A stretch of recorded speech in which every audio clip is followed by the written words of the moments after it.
Sure to join us for Fox Local and Fox 5 News at 4 o'clock. We'll see you tomorrow, everyone, to close out the work week.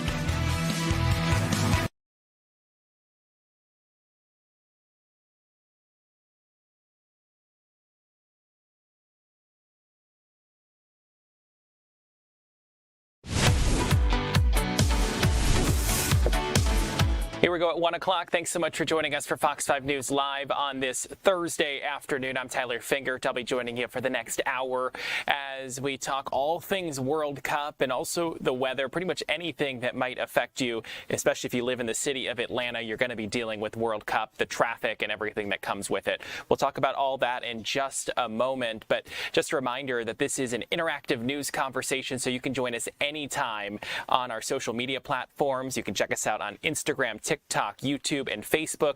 Join us in the comments if you have any questions. I'll try to get them answered for you. But let's get rolling on this Thursday afternoon, and let's talk about the World Cup. As I mentioned, the 2026 FIFA World Cup kicks off today after years of planning and preparation. The wait is over. The world's biggest sporting event is finally here. Today, the FIFA World Cup kicks off, bringing billions of eyes to North America and putting cities across the continent on the global stage. You're looking live at some of the stadiums that have been transformed into World Cup venues.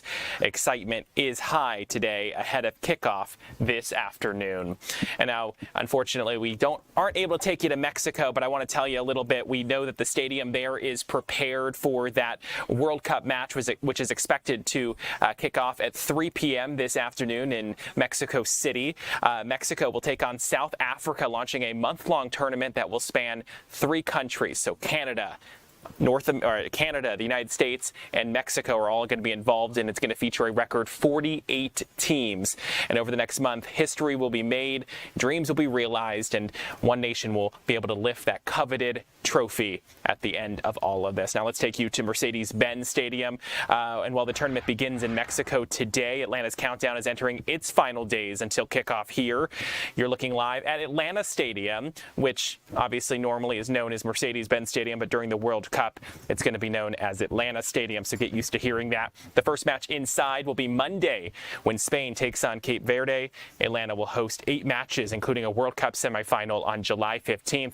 But the fun begins today officially because the FIFA Fan Fest opens today at noon, and there's going to be an opening ceremony during this hour. We'll, of course, bring that to you as soon as we can. But let's talk about some of the things that are going to be affected by the World Cup, and that is the safety plan that Atlanta police and different agencies have come up with to make sure that people who are here in our city are able to stay safe. Playing a center role is Atlanta's Joint Operations Center, which will co-coordinate response efforts with 11 other command centers. For APD officers, it's all hands on deck. Get this, 1,800 sworn officers have been mobilized, with an extra 170 officers joining from other agencies. A special unit will manage the stadium zone, while other officers work to make sure the city's 245 neighborhoods all remain safe. The fire department is also mobilized for the big tournament. As for the roads, Atlanta's DOT spent 2 years preparing for the World Cup, paving, get this, 92 miles of roads and upgrading sidewalks. The department's command center will manage both vehicles and pedestrian flow. Certainly interesting there. If you've been around the city of Atlanta recently, you know a lot of cones and road closed signs and construction going on so that they can make sure that we look in tip-top shape for this global tournament. And the World Cup comes at an interesting time in the world. We know that soccer is far from the only thing that's making headlines surrounding this tournament. Travel issues with the Iranian soccer team, visa issues with a Somalian referee, and the sky-high ticket prices are plaguing FIFA, so much so the FIFA president addressed them during a news conference. Let's take a listen to a portion of it. Iran, tickets and visas. Nothing to do with football, a lot to do with the current situation, with our host countries, with the world the way it is. So let me say that on Iran, I'm very happy because I went to see myself the Iranian team in Turkey, in Antalya, in March of this year. And when people were saying, well, it would be impossible for Iran to come, to the World Cup. I told them and I promised them that they would come, and if I had to go with a bus to Tehran and drive them here, I would do that. And where Iran plays, the stadium will be full, and I hope there will be a positive atmosphere, because this is football. This is about people forgetting for a moment their realities and being able to focus on a match and on a team. And that was the president of FIFA there talking about some of the other issues besides soccer that have been talked about during this World Cup. We also know ticket prices were a big conversation. We know yesterday we've been reporting that the first match at SoFi Stadium in Los Angeles, which is the first match in the U.S., still has tickets available on the resale market, over $1,000 for that initial get-in price. But we also know that those tickets are obviously way more expensive than the initial tickets that went on sale from FIFA. So he was talking about that a little bit, specifically about the U.S.-Iran war. The Iranian team will be based in Mexico, and players will have to fly in and out of the U.S. each day that they have a match. The team has also had issues obtaining visas for several of its staff members. So lots of stuff surrounding the World Cup.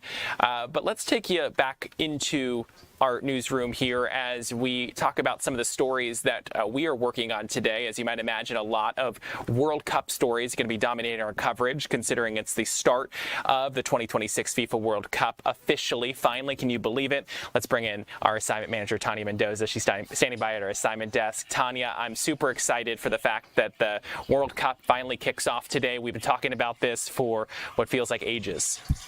That's right. We have been talking about it for ages, and we have prepared. We have several reporters that are going to be covering the World Cup here in Atlanta.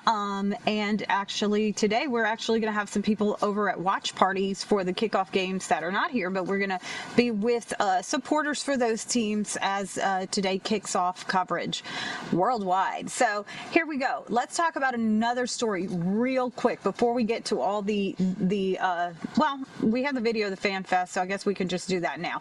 So basically, the FIFA Fan Fest starts today. It started at noon. We have Denise Dillon over there. There's going to be a press conference and like a kickoff ceremony, 1:30. You're going to have it live in this show, Tyler. Denise will be reporting on it all day. I did a walkthrough of the Fan Festival yesterday, and it's pretty impressive. So there's a main stage where performers will be, and there's also the big, huge screen for people to watch the games over at Centennial Olympic Park.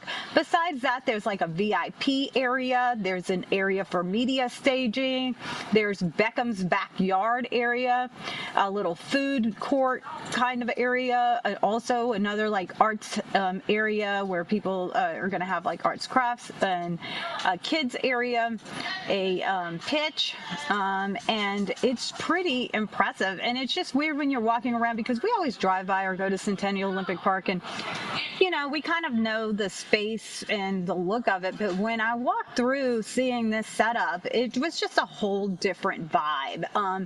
It is free. People need to register online to get in, and then if they want to upgrade their tickets for like a VIP experience or some other, they have some other options for you, and you do purchase those. Tyler? Yeah, I mean, it looks super cool. Obviously, Centennial Olympic Park can look dead on a normal day, so it's so nice that 30 years after the Olympics, when this thing was created for the 96 Olympics, that they're now reusing it for something new to be able to be the fan festival for the 2026 FIFA World Cup. And I'm not sure if we still have the shot. We have our live pictures from our 101 Marietta cam. You can see kind of a high and wide shot there, just how big of a compound this is going to be. You can see the screen in the upper right-hand corner, and you see all of the other activations surrounding it. So super cool to see that. But let's also talk. That's right. Thousands of fans, big acts. You know, it's just going to be a fun event to attend, and they do want to let people know that if you have tickets to the matches, this is separate. You still have to go online and register to get tickets for this. So fans need to know that, and the general public that may be going, they need to know that they need to do that to reserve a spot. Yeah. Tyler, one other thing, this is hot Atlanta. So I was out there just walking it. And, I'm used to being indoors. I don't go out much. But I can tell you, I was like sweating from head to toe. So people need to be prepared for the heat and hydrate. Hot Atlanta. I feel like this is the only acceptable time to say that, because it certainly feels that way outdoors right now. Let's continue on the World Cup talk.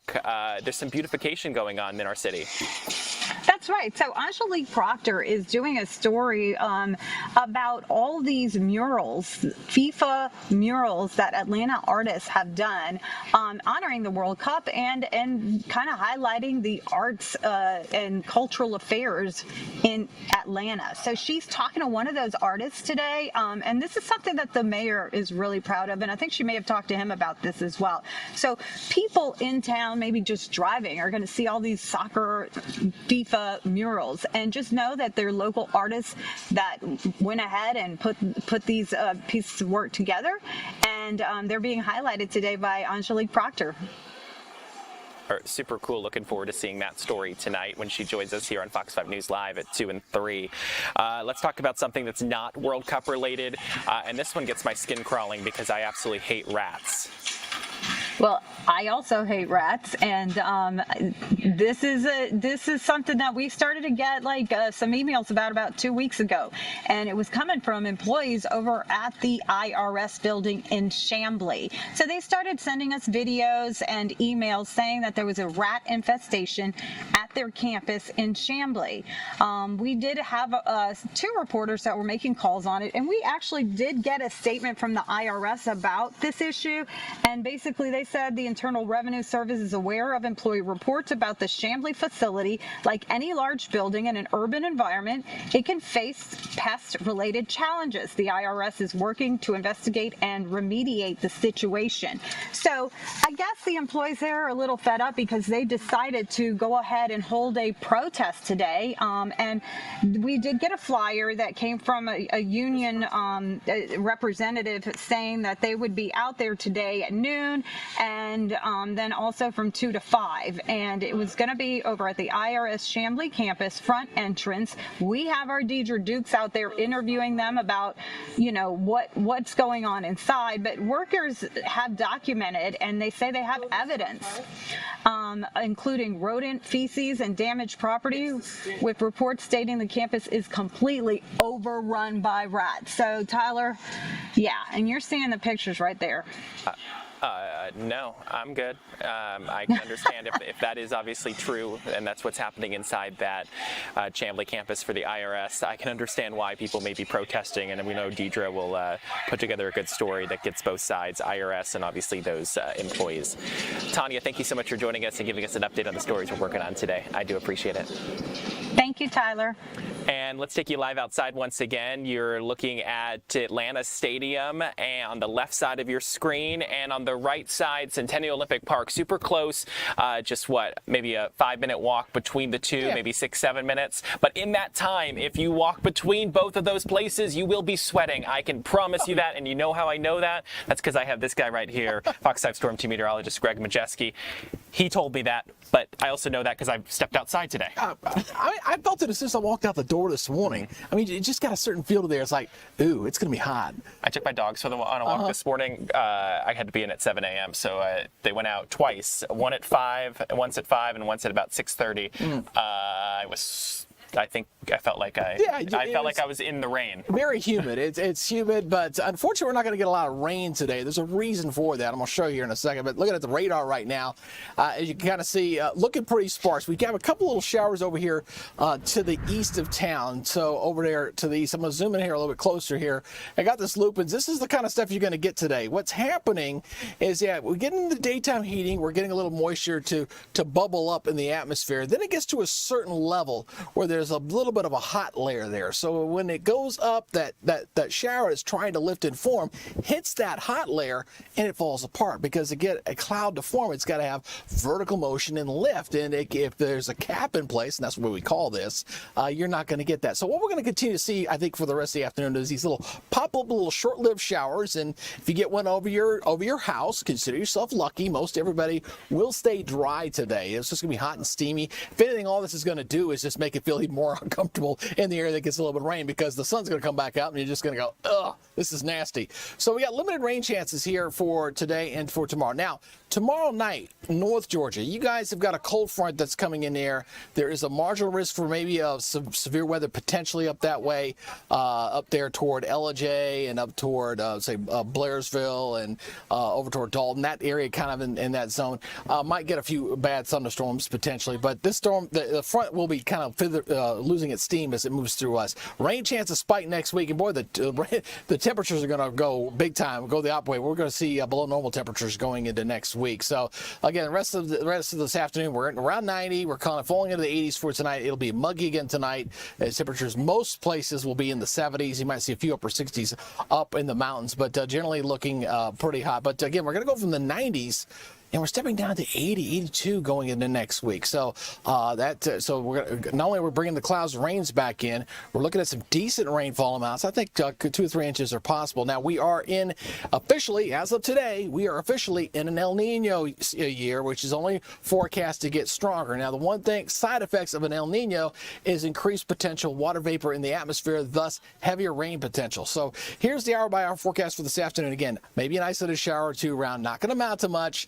And it clears on out. Now, going in for tomorrow, again, similar situation, hot and steamy, maybe a few showers and storms, especially going into the evening hours. And then going into Saturday, same thing. I think we say pretty much on the dry side, staying hot and steamy for the next 3 days. The rain chances go up going into your Sunday. That's when that front moves into the area, and the rain chances will continue to go up in early next week. So high temperatures today, a lot of 90s out there, 80s up in the mountains, kind of a warm and steamy day. You factor in that humidity out there, you can add probably 5 to 7 degrees to these temperatures to get that feel-like temperature. So areas to the east, like toward Athens and Eatonton, may be getting close to 100 degrees with that feel-like temperature. So just very, very hot temperatures. So again, overall, we're going to cool it off next week. Got the rain chances coming up, and Wednesday morning, potentially some of the north of Georgia mountains might sneak some upper 50s in here. We'll see. It's a nice little cool down. The air mass behind this is a little bit drier there. But overall, I would say with El Nino coming in place, we saw a significant drop in the drought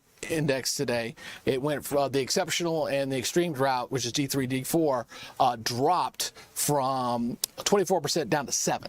I mean, a substantial drop. And so I think with us going into El Nino, and if we're staying with a wet pattern, I think our drought will be put to bed. My only concern is, since we're expecting a strong El Nino, that we don't go from one extreme drought to the other, and we're talking about flooding and overgrown lakes and all the problems that go with flooding. So I could see it going from one extreme to the other. Yeah, not good to hear that. Not a good and thing, a no. very humid weekend, it looks like. Ahead. Yeah, just be, obviously this is kind of, we're just now starting summer. It's early summer at this right now, meteorological summer. Technically summer don't begin until the 22nd, but anyway, we're going to be getting, just stay hydrated. That's the best advice we get. And we're not talking about alcohol. We're talking about water. Just so I'm clear. Crystal clear. Crystal. Greg, thanks so much for joining us. We appreciate it. We'll be right back after this.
And the FIFA Fan Festival has officially opened its doors. It opened just a little more than an hour and 20 minutes ago, right at the top of the noon hour. We actually have a camera that's high above it, which is giving us a beautiful perspective all afternoon long. And visitors will be treated to a high energy of performances from one of the nation's most recognized circus productions when we have the official opening ceremony in just about 10-15 minutes. Let's get a check-in with our Maria Guzman, who is standing by live with all the details. Maria, I've been looking forward to this all day. Hey Tyler, look, I'm getting into the excitement. They asked me if I wanted to wear a costume, and the only right answer was, of course, a yes. So with me here, I have Sakita, who is the female ring master of the Universal Circus. Yes. Love it. You know, Sakita, the circus has been performing for 32 years. Yes. The fact you guys are opening up for a big name like FIFA, just what goes through your mind? Oh my God, just amazing. The excitement, the hard work, the dedication that all and each and every one of us put together to come here today for Atlanta to showcase diversity and put together a multicultural show for you guys is just amazing. You know, we talk about diversity, and the diversity is present in all the costumes. So just walk me through this costume and what it tells. Yeah, so what Maria is wearing is a bird, is actually a bird, and it represents all the countries of each person performing at the Universal Circus. So, yes, she have on a Cuba costume today. Yes. So we have the Cuban star here. Yes. Cool. You know, you are also the Limbo Queen. Yes. So being the Limbo Queen, what can viewers or the fans here expect to see you doing? Yes, so I go beneath 10 inches of bars lit on fire. Yes, so can you limbo? How low can you go? Okay, this is how low I can go. Not very low at all compared to you. Yes, so if you log into the show today, you're gonna see all the limbo dancers, puppeteers, you're gonna see colorful costume, Caribbean carnival dancers, you're gonna see people from Asia, Mongolia, you're going to see people from the Caribbean islands, Africa, Ethiopia. Yes, so we have a multicultural show. You know, why represent all the countries, all the different backgrounds here in Atlanta? Yeah, because that's the soul in Universal Circus. And we are originated right here in Atlanta, the Universal Circus. Did you know that? Yeah, I did. Yeah, that's we based cool. right here, yes.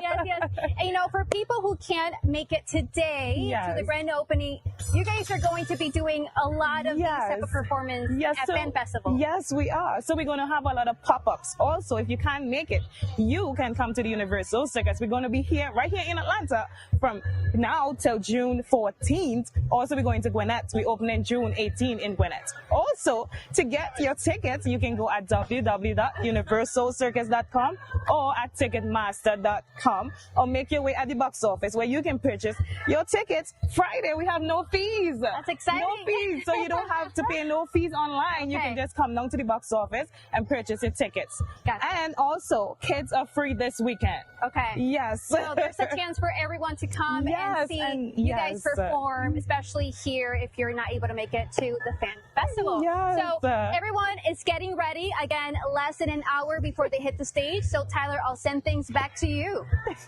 Maria, thank you so much. I'm so glad that you got into it and you put on that outfit. You look fantastic, and looking forward to their performance today. Thank you. Maria, thank you. And as we continue on this Thursday afternoon, I want to check in on something that was really cool I was watching during our 11 a.m. newscast here on Fox Local. The 2026 Georgia Police and Fire Games is going on right now in Cherokee County. So we sent our Chris Rosenthal out there. Chris, it was really cool to see that earlier during the 11 a.m. hour. And this is the 42nd year. What can you tell us? Yeah, absolutely. 42 years of the Georgia Police and Fire Games, and it goes around the state. And this year and next year, it's here hosted in Cherokee County. And yeah, just wrapped up event here today. It was the Toughest Firefighter Challenge, where they really exciting to watch these firefighters in the timed sort of a obstacle course-like situation, but really mimicking what they go through in a fire situation. They were going up this large 4-story training tower, carrying hoses and doing some slalom, and eventually dragging this guy. He's about 185 pounds or so, this dummy. And I'll tell you, the fastest guy got it in about 2 minutes and 20 seconds. But, you know, they've been doing this for 42 years, and I've got the founder here. And tell me a little bit about how this came to be.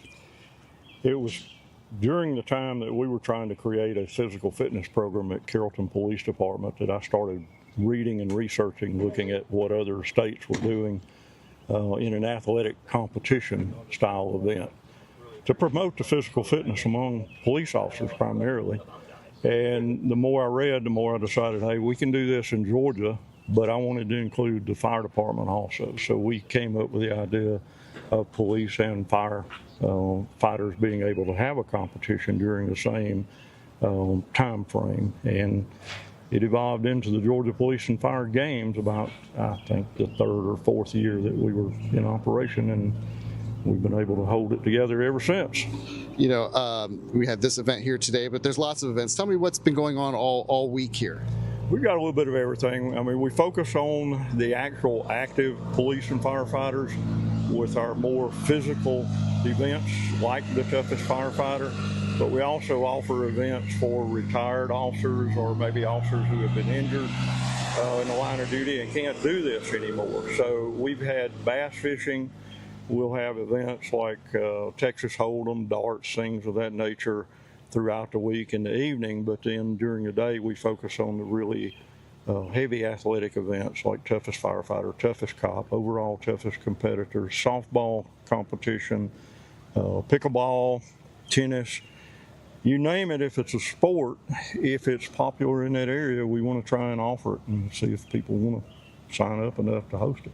Wonderful. Well, thanks for joining us. We're going to keep watching these games, and you know, they not done yet. There's some more games tomorrow, and public is welcome to come join. And then on Saturday, there's a 5K. Again, public is welcome to come join. You can go to their website. It's Georgia Police and Fire Games. Georgia Police and Fire Games website to find out more about those events. They're going on up here in Cherokee. And yeah.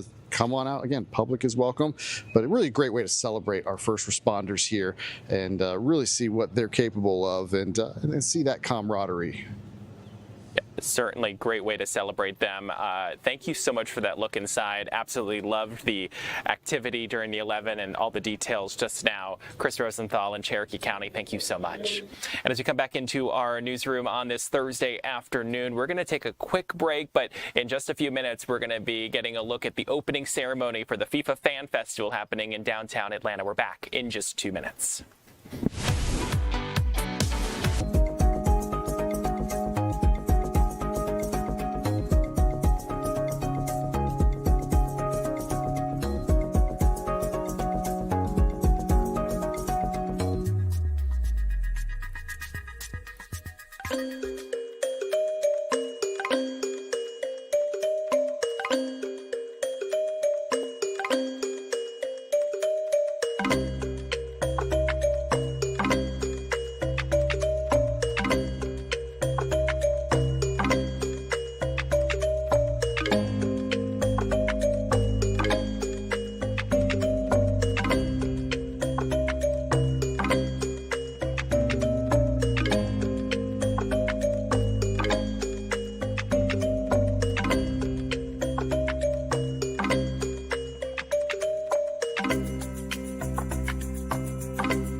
1:30 on this Thursday afternoon. Thanks so much for sticking with us for Fox 5 News Live. I'm Tyler Fingert. I'm your host for this hour as we talk about pretty much the top headlines that we're seeing and also the World Cup, because that is kicking off today down in Mexico City. But you know Atlanta's getting in on the action come Monday. But today officially we're having the FIFA Fan Festival opening ceremony. That is expected any minute now at 1:30. We know that is supposed to be the time it gets underway. You're looking live right now at Atlanta Stadium on the left, which is better known as Mercedes-Benz Stadium on a normal day when it's not anything FIFA World Cup related. FIFA regulations do not allow them to actually call it Mercedes-Benz Stadium because Mercedes-Benz is not a sponsor of the World Cup. So for the next month and a half, this stadium is going to be known as Atlanta Stadium.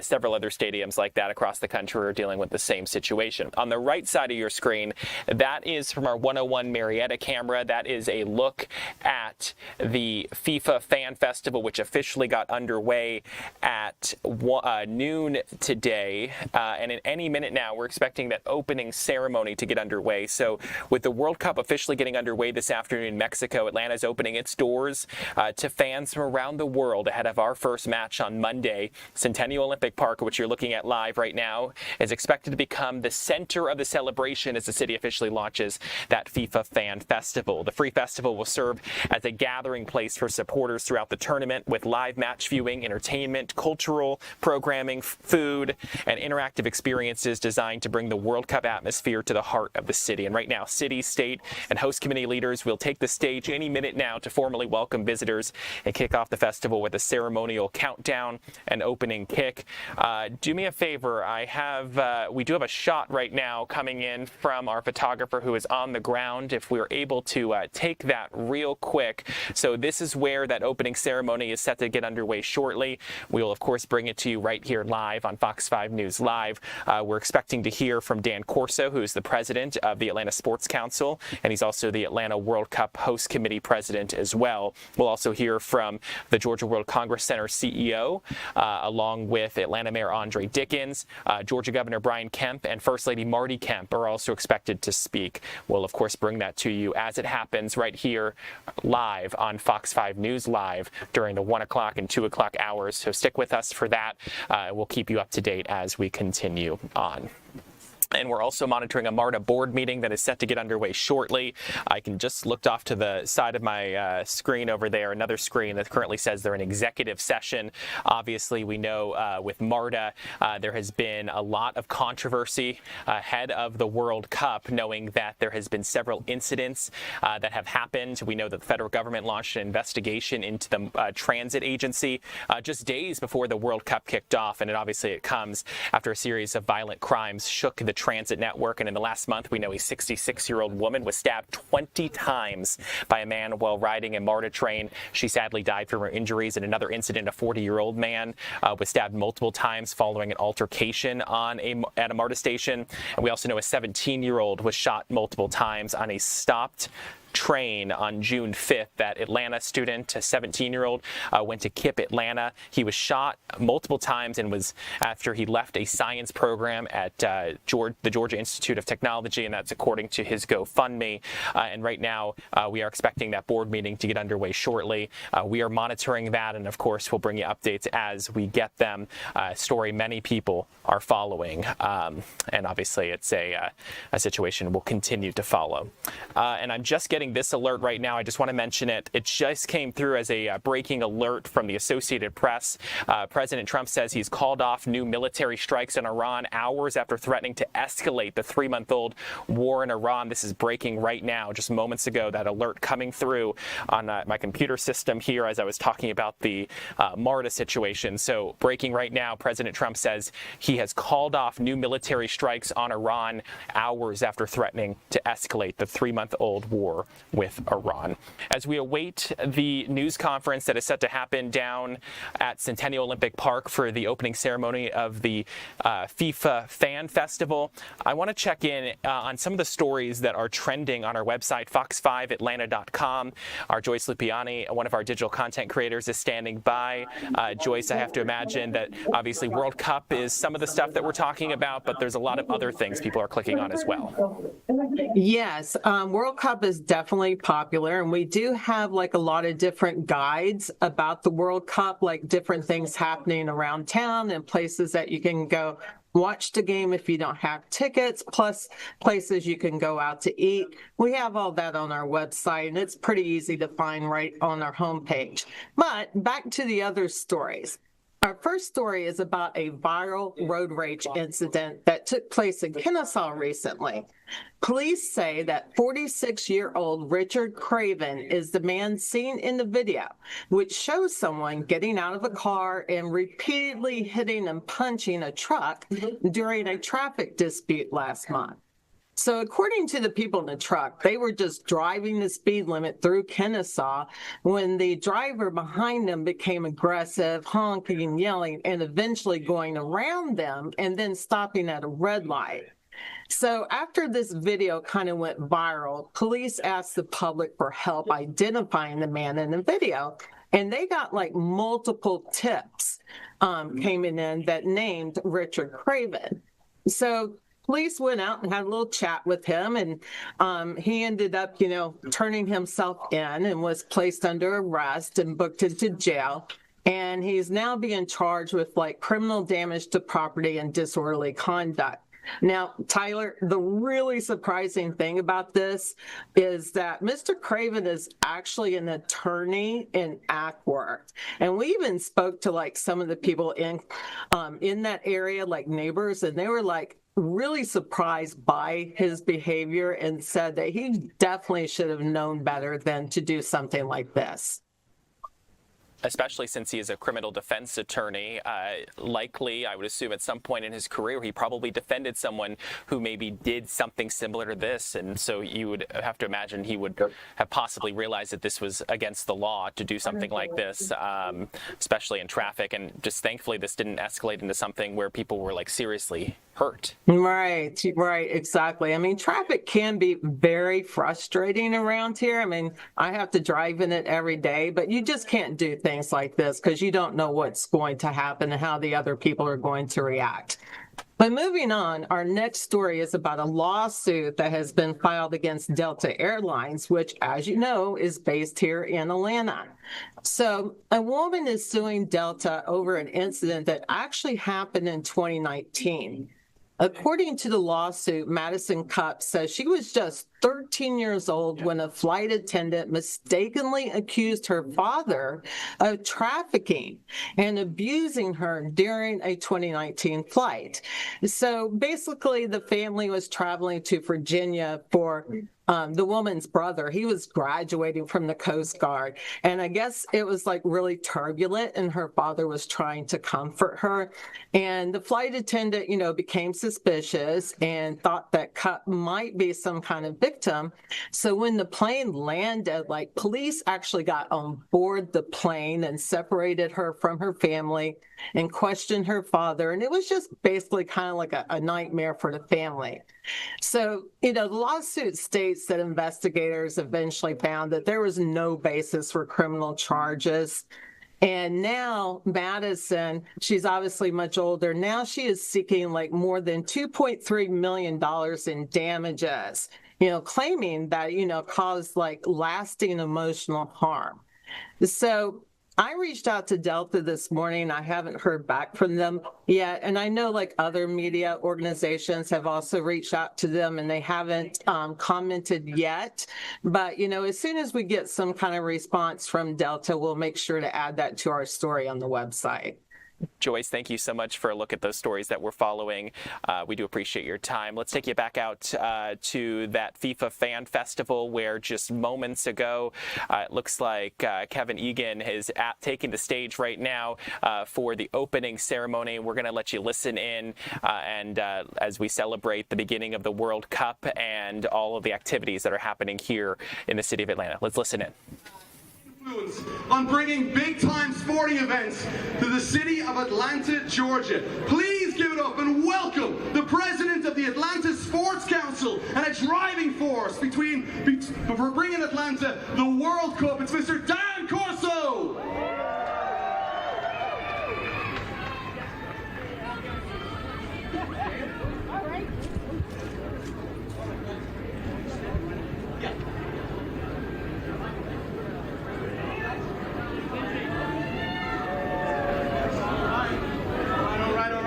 Saxon Beecher, come on up, boys. Come on. Get up here. Saxon Beecher. Hey, give it up for Saxon and Beecher here. All right, there we go. Atlanta, welcome. Welcome to the epicenter of soccer. We are here. This is a surreal moment for us. I can tell you, even though we're 4 days away from our first match, we've been preparing and counting down World Cup coming to Atlanta, Georgia for nearly 1,400 days. And here we are. It's really surreal. You can feel the energy building here in downtown.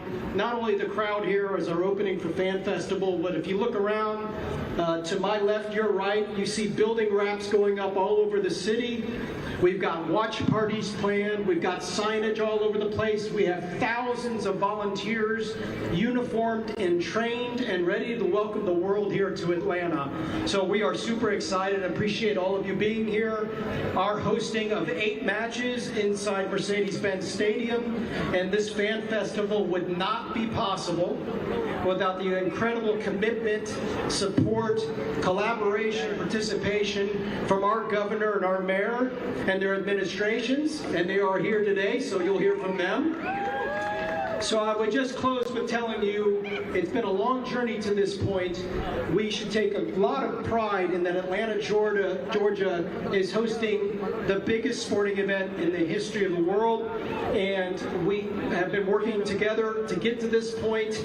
So I ask that over the next 30+ days, all of you kind of take a moment to appreciate what's coming here to Atlanta and to try to find your own way to create a special moment in it. Because at the end of the day, this is going to be one big party, and we're going to be the center part of it. Thank you very much.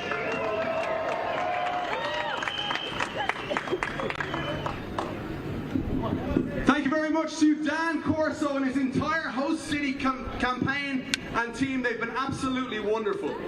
And now, folks, no major events happen by accident. They happen because visionary leaders invest in the future and create places for unforgettable events. The FIFA Fan Festival we're standing in today is possible because of the commitment and the partnership of the Georgia World Congress Center Authority. Their team has helped create one of the great gathering places in America right now, right here in the heart of Atlanta, Georgia. So please welcome the CEO of the Georgia World Congress Center Authority, Kevin Duval. Thank you, Kevin. Thank you, Dan. Congratulations to the host committee. Wow, this is all this hard work. Congratulations to the GWCCA team for putting this all together. Good afternoon and welcome to Fan Festival here at Centennial Olympic Park. On behalf of our Board of Governors, I want to thank the City of Atlanta, the Mayor, and the Governor, and Marty Kemp for all their hard work and support for this historic event. As we officially kick off the activities in Atlanta, once again, Centennial Olympic Park becomes the gathering place and host to the world 30 years later from when we hosted the Centennial Olympic Park Games. It marks another chapter in Atlanta's long history and proud history of bringing the world together, and there's no more fitting place for this celebration than in Centennial Olympic Park. As we celebrate the beautiful game, During the FIFA World Cup, our campus is prepared to be the epicenter that connects cultures, creates memories, and showcases the very best of our city. As you enjoy summertime in Atlanta, feel free to stop by the World Congress Center because we do have HVAC on in the World Congress Center. We'd love for you to stop by and see the Georgia the whole day through that highlights all the great destinations within our state of Georgia. For the next month, visitors from around the globe will experience something that we're very proud of here in Atlanta and the state of Georgia, and that's genuine Southern hospitality. We want every guest who walks through our gates to feel welcome, valued, and excited to be here. And the impact of this festival goes far beyond the festival. Events like this generate significant economic impact, support local businesses, and introduce millions of visitors to everything Atlanta and Georgia has to offer. The tourism benefits will be felt long after the games are over. So as we open the Fan Festival today, we celebrate our history, embrace this extraordinary moment, and look forward ahead to the opportunities it creates for our city and our region. Thank you for being here, and have a great day. It would not be possible without the Georgia World Congress Center. Thank you so much to Kevin and his team. Now, one of the reasons Atlanta continues to attract the world's biggest events is because of strong leadership and a bold vision for our future. As we welcome fans from every continent, we're proud to showcase a city that is growing, that is thriving, that is reimagining what downtown Atlanta can be. A city where people want to live and want to work, want to visit, and like today, celebrate together. From day one, our next speaker has been a tremendous supporter of bringing the FIFA World Cup and events like this Fan Festival to Atlanta. Please join me in welcoming the Honorable Andre Dickens, Mayor of the City of Atlanta. Good afternoon, Atlanta. How y'all feeling? Good. This is an exciting moment in the history of our great city and great state. This is the moment we've been waiting for almost 4 years now. We've been getting ready for just this right here. Welcome to FIFA Fan Fest in the ATL, everybody. We're all here right now to kick off our FIFA World Cup 2026 celebrations, and I am so excited to be here with Dan Corso, Kevin, and of course Governor Brian Kemp and First Lady Marty Kemp, and so many of our team members that are out here. A lot of people from the city of Atlanta. We have our police chief, fire chief. Yeah, we got a whole bunch of our team members and volunteers and people from the state of Georgia, all partnering together to make sure that this happens and that everybody can really enjoy themselves in these festivities. As mayor, I'm certainly proud to see the city of Atlanta take to the world stage once again. As an Atlanta native, I am deeply thankful and grateful and proud that we are one of the 11 cities in America, 16 cities in Canada, Mexico, and the United States to have this global experience. I can imagine what Billy Payne and Shirley Franklin and Mayor Bill Campbell and the previous leaders and Andrew Young must have felt like 30 years ago when we hosted the Centennial Olympic Games 30 years ago in 1996 in the city of Atlanta on these very grounds. This is Centennial Olympic Park. Hosting the World Cup is now a part of Atlanta's rich history, and we are thrilled to welcome all of our national and international visitors to this great city. But I'm telling the people of Atlanta, the people of Metro Atlanta and Georgia, I want us all to participate in these events. I know that folks who may work downtown are already thinking about whether they can telework, could work from home, or maybe take a few weeks off. Please don't do that. Y'all should take lots of photos today. Show all your friends that downtown is open and thriving. We want you down here, everybody, right?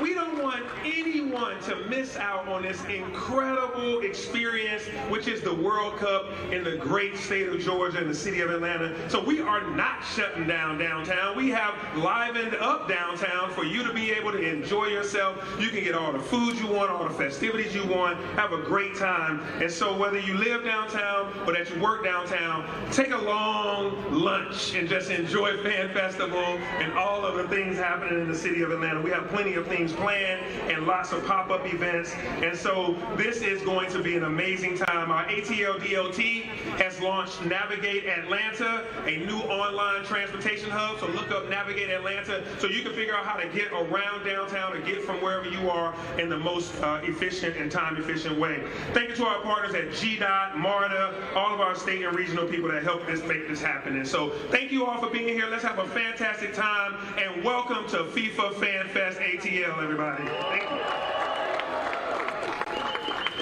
Let's go one more time for a tremendous mayor, Andre Dickens. Now, folks, before we welcome our governor, I'd like to recognize someone whose impact has been felt across the state of Georgia. Since day one, First Lady Marty Kemp. Give it up for Marty. She's been a tireless advocate in the fight against human trafficking, helping pass critical legislation, supporting survivors, and working with partners across Georgia to protect vulnerable individuals and families. Would you please join me in recognizing that and thanking Georgia's First Lady, Marty Kemp. And now, as Georgia prepares to welcome the world, we're fortunate to have a governor whose leadership has helped position our state as one of the nation's premier destinations for business, for tourism, and for major sporting events. From attracting investment and creating jobs to helping ensure Georgia is ready from the moment you land here. We are set to be in the global spotlight. Ladies and gentlemen, please welcome the Governor of Georgia, the Honorable Brian Kemp. Well, thank y'all so much. What a great afternoon. Thank you, everyone, for being with us. Thank you for the kind words of the greatest First Lady in the country, Marty Kemp, and all that she's been able to do. I just want to start by thanking so many partners on the stage with us.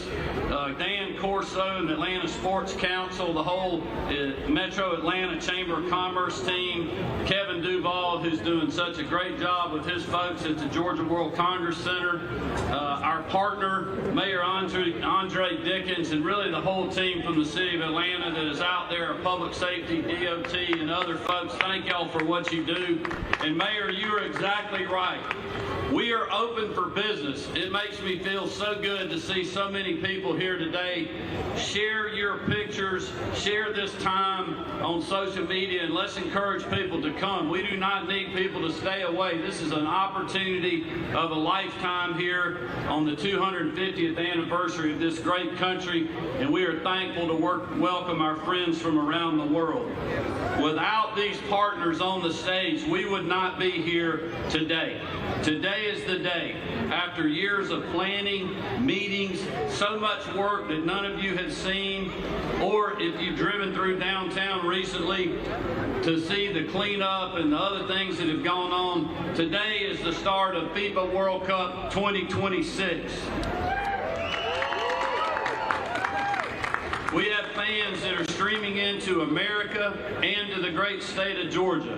Teams are putting their final tactical preparations together, and on Monday, the newly christened Atlanta Stadium will play host to a World Cup match. Really unbelievable to think about.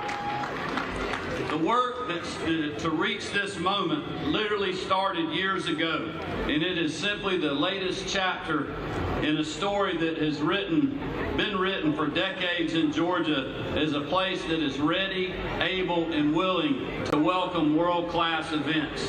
The mayor mentioned 30 years ago at this same time, Atlanta put itself firmly on the world stage when it hosted the Centennial Olympic Games. The triumph followed years of advocacy and preparation from great leaders like Billy Payne and Mayor Andrew Young, who came together around a shared vision of what our state can accomplish when we work together as a team. Their efforts all those years ago put us on a path that has led to this moment when we will once again put our best foot forward to a global audience and give the world a reason to keep Georgia on their mind.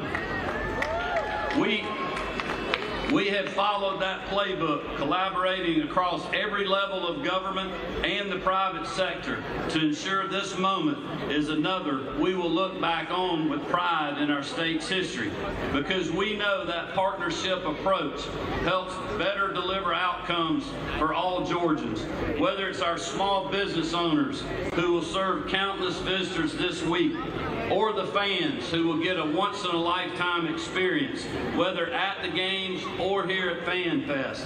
That's how we know we are ready to meet this moment, because we have the track record to prove it. Since those Olympic Games, we have hosted Super Bowls, Final Fours, college football playoff national championships, and more events on a grand scale. But behind the headlines and the camera lights, we've also welcomed events that thousands look forward to every year, like cheerleading competitions, a senior PGA Tour event, and conventions and gatherings all across our state. All of these events support jobs for Georgians and the people of Atlanta, delivering meaningful experience for their participants and attendees, bringing them back to our state time and time again. I have seen this myself firsthand, from welcoming our whole nation for the Super Bowl right after I took office in 2019 to now welcoming the entire world for the World Cup just 8 years later. This is a once-in-a-lifetime event, and I hope all Georgians will find a way to enjoy this, whether that's attending a match or just taking in the incredible atmosphere here in Atlanta over the next 5 weeks. As the mayor said, you will find great food, fun for the whole family, and unmatched Southern hospitality that makes Georgia so special. We have put in the work. We have made the necessary preparations, and now FIFA World Cup 2026 is here. Let's kick off the celebration that we'll never forget. Thank you. Have a great time. Get loud for our Governor Brian Kemp, ladies and gentlemen, and all our tremendous leadership here on the stage that have made sure that Atlanta is set to host the World Cup. Are we ready to officially kick off the World Cup in Atlanta? Can I hear you? As you can see, the kids here, can we give a round of applause to the tremendous kids? I see an Atlanta United jersey. We're going to kick it all off here on stage. We're going to do a countdown from 10 with everybody here in the crowd. Are we ready? 10, 9, 8, 7, 6, 5, 4, 3, 2, 1. Let's go!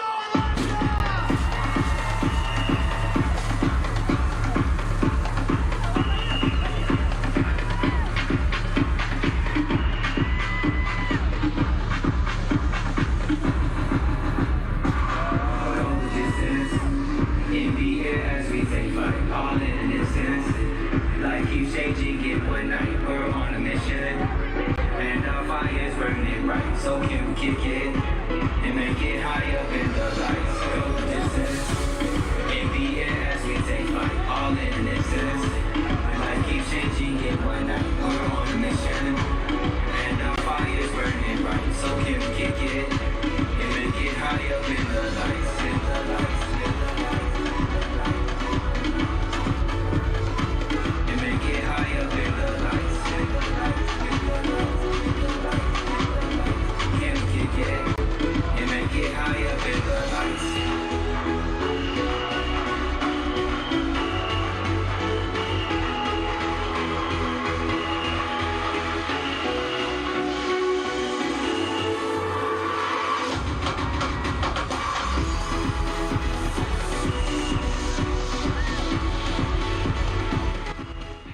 You have been watching the opening ceremony for the FIFA Fan Festival right in the heart of downtown Atlanta. Centennial Olympic Park turned into the Fan Festival 30 years after the Olympics here in 1996. So they're repurposing that space to be able to bring together thousands of people every single day to enjoy World Cup action. And it's not just going to be on the days that Atlanta has 8 matches here in our city.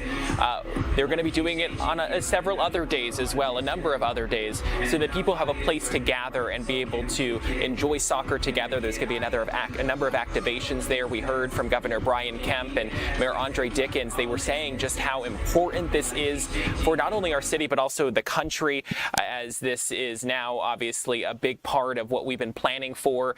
We heard several years ago that Atlanta was going to be one of the host cities, and we are trying to put our best foot forward for the 8 matches. We know that the Fan Festival is going to be the center of the action throughout the entire experience for people who are coming to our city.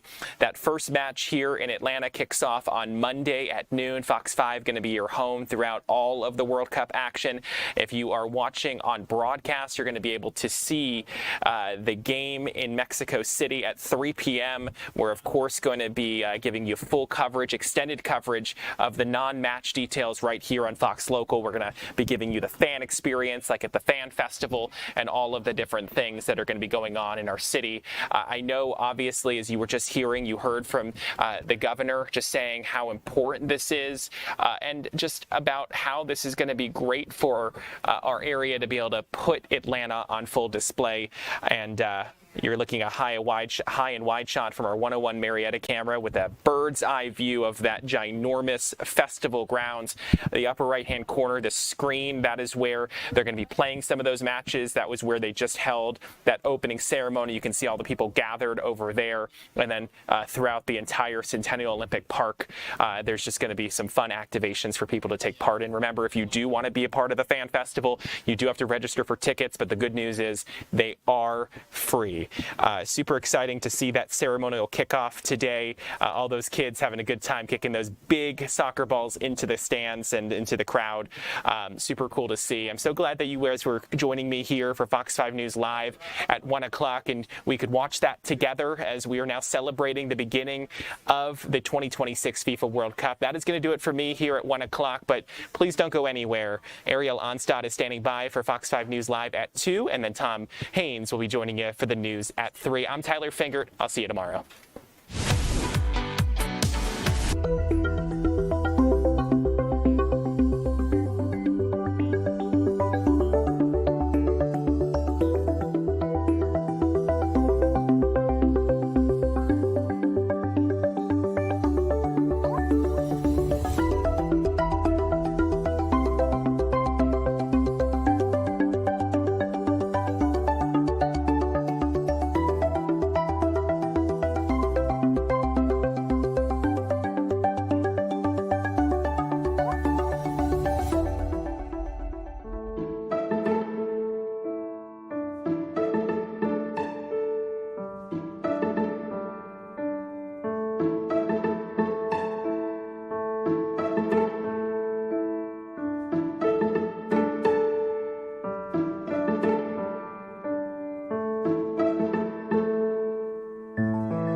Welcome in, everyone. I'm Ariel Onstadt. Thanks so much for being here on our FIFA World Cup fever we've got going on. Lots of excitement happening today in Atlanta and cities here across the United States, Mexico, and Canada as we gear up for the spectacle of soccer. So let's get into it, because we just heard from city leaders about the FIFA Fan Fest opening today. And I want to let you know, as of right now, a little less than an hour, we're going to see the first match kick off in Mexico City between Mexico and South Africa. Soccer fans across North America, of course, hoping their team makes it to the finals and gets the win. Before sports action comes, though, we're also going to see plenty musical entertainment. Opening ceremonies are set to delight here across the country. Mexico and Canada are joining the United States in hosting a combined 104 matches. The first happens in Mexico City today, like I mentioned, with Mexico versus South Africa and South Korea versus the Czech Republic. Now, Shakira, Burna Boy, and other stars are set to perform just before that. The first U.S. Men's World Cup game versus Paraguay will happen in L.A. at SoFi Stadium, now Los Angeles Stadium, on Friday. Now, with this lineup, including Katy Perry and Anita, they're going to get the party started for the U.S. opening ceremony. Canada's going to be hosting a similar event with Alanis Morissette, Michael Bublé, and others. Security at venues on high alert, as you might imagine, to make sure that everyone stays safe. Now, I want to let you know, here locally in Atlanta, we heard a little bit from city leaders, if you were watching just about a few minutes ago, about the FIFA Fan Festival kicking off in downtown Atlanta. Soccer fans from here across the metro and the world are going to gather at Centennial Olympic Park. The city has officially opened FIFA Fan Festival in downtown ahead of the FIFA World Cup matches here in our city. And this really gives you fans a chance to watch matches on large screens, take part in festival activities, and experience the atmosphere surrounding the world's largest soccer tournament. Now, the goal is to give you, with FanFest, a World Cup excitement experience, even if you don't have tickets to the matches at Mercedes-Benz Stadium, now known, of course, as Atlanta Stadium. A performance by Grammy-nominated artist Summer Walker is going to happen today, along with an official opening ceremony that we just witnessed with Governor Brian Kemp, Mayor Andre Dickens here in Atlanta. And fans are going to be able to gather at the stage throughout the day. There is a full list of performers that are going to be coming throughout the FIFA Fan Fest experience here in downtown Atlanta. It includes Atlanta Drum Academy, Sad Boy, Nappy Roots, Killer Mike, Belly Gang, and DeVito, as well as some others. CeeLo Green is also coming, and then July 14th, capping us off, Ludacris. So if you want dates, you want to see the full lineup of everyone who's going to perform in downtown, you can go to our website, fox5atlanta.com. We have a list of all of the performances. But one of the things that's so key when it comes to the FIFA experience would be the art. We've seen a lot of murals take shape here across Atlanta to gear up for this experience. And our Angelique Proctor has been checking out some of these murals here across our city. A lot of artists working hard to make sure that our city looks ready. Angelique, where are you at this afternoon? Well, good afternoon to you. I tell you what, all of this excitement is just contagious over the FIFA World Cup. Listening to the opening ceremony of Fan Fest, I just got goosebumps listening to the mayor and the governor. There is really a lot of excitement in the air. We are actually on Hill Street, not far from Martin Luther King Jr. Drive, just in the shadow of downtown. You might be able to see this Hill Street tunnel behind me here. It's trying to get better pictures of it. We've been talking to the local artist. His name is Totem, who actually was responsible for creating the murals that you see here. And what we learned today is that the city of Atlanta has actually gotten about 150 local artists involved in this FIFA World Cup. And we've been talking and focusing in on about 35 murals. They are incredible murals, and they are positioned all over the city. Now, the city continues to put its best foot forward as we talk about these murals.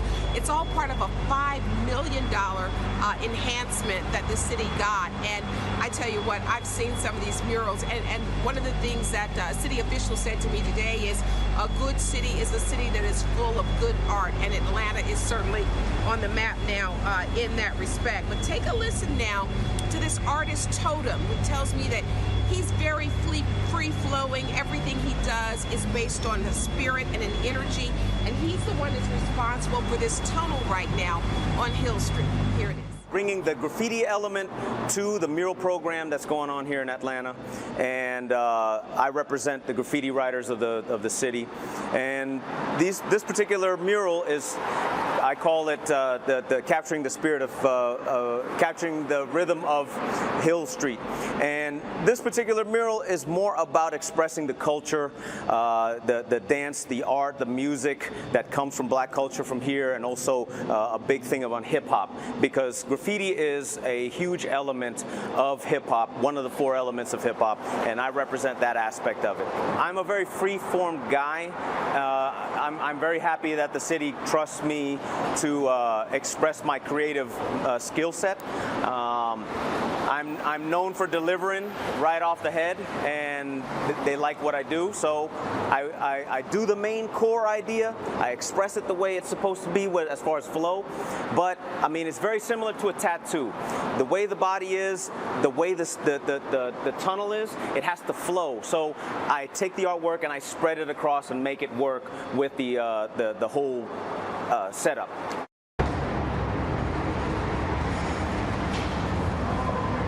So I thought we were going to hear from a city official, but perhaps we don't have that ready yet. One of the most beautiful things about all of these murals is they remain here after FIFA. So we will continue to enjoy all of this beautiful art all over the city. There are 35 of these murals all around town. I know there's one on Northside Drive. We're here on Hill Street, but they're in lots of places. So please get out, see this, enjoy it, and take it in. Now, I did ask Totem exactly how long does it take. He said he's still working on this. It's about a 3.5-week project. He says he uses about 20,000 cans of paint. And you might not be able to see it, but it's on both sides here of the tunnel. And lots of blues and greens and lots of deep colors. He does it with his son, and he says it's just so inspirational for him because he used to live in this area. We're talking about community pride. These local artists certainly have it, and 150 of them got in on this act. Ariel? Angelique, this is wonderful to see the art and everything that people have put together. I know that you spoke with someone from the mayor's office, and we do actually have that soundbite if you want to listen to it. If not, we're good, but tell me what you want. Do you want to hear from her? Oh, I'd actually love to hear from Monica Prothrow. Absolutely. Let's roll it. Okay, perfect. Great cities have great art. Atlanta is a great city, and the city of Atlanta has ingressed into a great art. I would say art and culture is Atlanta's greatest export, and so the world is coming to Atlanta, so we want Atlanta's art and culture to be on full display for our visitors and for our residents who will be here to benefit from these investments for years to come. That's the beautiful thing. The legacy will remain. I think Atlanta will be forever changed. You know, I was here back 30 years ago when the Olympics came through, and, you know, that warms my heart. And this is just an addition to Atlanta's incredible history. Angelique, thanks for introducing us to an artist and a mural here in our city. I know there's so many murals that will still stand the test of time once the FIFA World Cup ends. So Angelique, thank you. Guys, let's continue here because we've got a lot of excitement with the first World Cup match happening this afternoon in Mexico City. So here's what we're going to do. We're going to take you to 2 different watch parties, one for South Africa, one for Mexico, as both of these teams are playing the first game of the World Cup here in 2026. So let's start with our Eli Jordan live from the South Africa watch party. Maria Guzman is en route to the Mexico watch party. We're going to check in with her in just a bit. But I understand you're in Sandy Springs. Eli, what's going on? Hey, Bafana, Ariel. That's what I've learned since I've been down here. That is what they're calling the South African team. Bafana, the boys. That's what that means. And, you know, I'm here at I Am Cafe and Vanda Holistic House, and they're used to hosting stuff here. You know, the owner is South African, and they host the World Cup of Rugby here last year, and South Africa is the defending world champions of rugby, and so they're all geared up and ready. And I understand though that a lot of people are down in Mexico City today to watch the game. But I am with the manager of I Am Cafe. Hey, how are you? I am really Michael John excited. Frazier, are you? Yes, sir. Yes, sir. And so tell me, I mean, excited are you? I mean, you guys got everything all decked out here. You got the flags up. I mean, how excited are you guys for World Cup out here? We are so excited. Bafana, we are excited to root on our boys, take on Mexico. We are used to hosting events here at Cafe I Am. We hosted the World Cup for rugby here a few years ago, and now we're ready to root on our boys for football right now, or soccer for our Americans.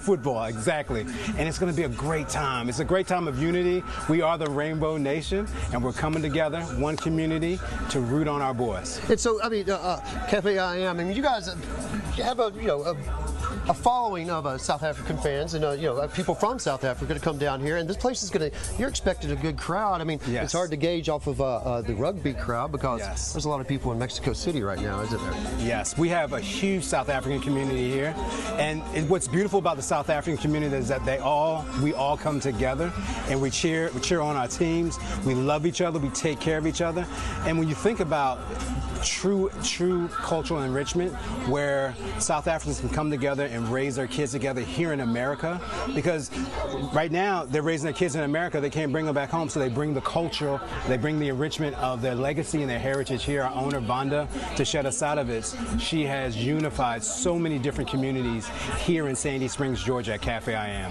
and we're just grateful that Fox 5 is here with us to help us celebrate with our community. So what do you expect when 3 o'clock comes rolling around and the pitches, they got the pitch on, the ball's out there, and they're ready to, just kick it off? I mean, how intense? What's the vibe going to be like? The vibe is going to be great because we have the braai going. We have, and for us Americans, the braai is the barbecue, the grill. We have boerewors, the South African beef sausage.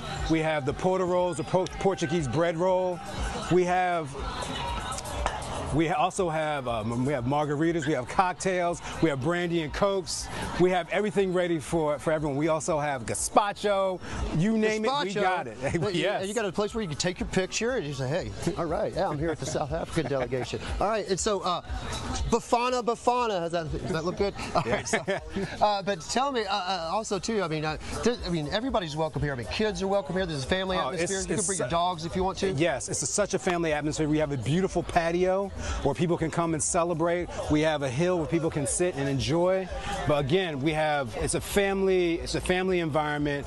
We have the grill, the braai. We have drinks. We have water. We have sodas. We have the gluten-free bakery. The best bakery in Sandy Springs and in Metro Atlanta. You might have gluten-free bakery, but you got good beers though still. We do, and we have breakfast and lunch all day. We're open Monday through Saturday, 8 to 5 p.m. We host events, private events. Are you going to be hosted throughout the week as long as South Africa advances? Yes. We're hosting right now. We're actually hosting today and on the 18th, and then we also have a special private event with the delegates of South Africa here on the 16th. So we're looking very, very forward to that. That's a partnership with the South African Chamber of Commerce. It's going to be an amazing, elevated event. I mean, and also too, we got a Liberian consulate showing up later on this evening and all that. I mean, this is the hot spot if you're a South African fan or from South Africa and you want to experience the World Cup. But just not South African, but the Mexican community has been showing up as well. We're surrounded by a huge population, a huge, beautiful, loving Mexican community right here in Sandy Springs, and we welcome everybody here. All right, so real quick, if people want to come over here and they're not sure, you guys are here in Sandy Springs, and it's kind of like a neighborhood. Yes. It's mixed zoning and all that stuff, and you're at the corner of a Carpenter and Mountain Creek Drive. Mountain Creek Drive. Where the big White House with the sign that says Vanda on the front. You'll see the flags. You can't miss us. Down the hill a little bit, just right on the corner, and you got parking in the back. Free parking in the back. You can park on the street as long as you don't block the driveways. Right off of 285 and Roswell Road. So how late are you guys open?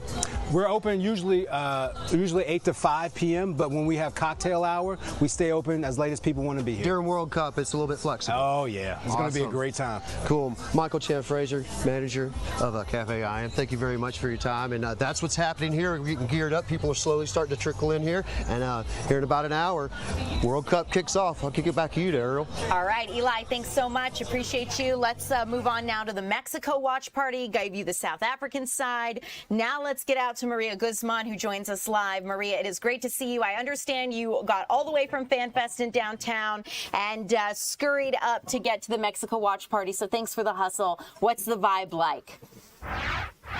Hey, Ariel. Yeah, so this is happening at the Atlanta Eagles Arena, and people are already showing up. I'm going to go ahead and flip my camera to show you guys the full scene here. So we have some food trucks. Everyone's wearing their jerseys. But I also have here the owner of the arena to talk to me about what they need to know if you are trying to watch the game somewhere. So Elmer, co-owner of the arena, what do people need to know before they come here for the watch party today? Hello, everyone, and welcome to Atlanta Eagles Arena. This is a family venue. We've been here almost 14 years, a little bit more probably. And if you want to come to watch soccer or the World Cup here, let me explain you first, or let me inform you that, thank God, we are licensed by FIFA to as a watch venue. So we're really happy and excited to welcome all soccer fans. What you need to know is that before you come, you gotta get your tickets. It's a free ticket. You need to get it on Eventbrite, or you can go to our website, atlantaeaglesarena.com. Again, it's a free ticket, but you must get it because we are very concerned about security, about logistics, so they must get the ticket. How is parking look like here? Is that a first come, first serve? Where can people park as they come to the We have 144 spaces in front of the building. Then we have more on the left. And there's a shopping center on the right that we usually use for big events. So we do concerts here. We do wrestling. We do indoor soccer. So we are used to, bring a lot of people, a lot of crowd here. Okay. So, yes. Until what time is this watch party going? And then just future watch parties also as well? We're going to go all the way to 7 p.m. tonight. The game finishes at 5, but then we're going to let the people enjoy themselves for 2 more hours. And then we're going to continue with our regular activities, which is indoor soccer. And then we're going to be able to watch all the World Cup here. Tomorrow we have USA playing Paraguay. 9 p.m. The doors are going to open at 7. Okay. So everyone is coming. I mean, go USA. Awesome. Thank you so much, Elmer. So stay with us for the next hour. I'm going to go ahead and take you guys inside. There's a lot happening, even a soccer game going on. Maria, thanks so much for getting out there and giving us a sneak peek. We will check back in with you here upcoming at 3 o'clock. Thank you.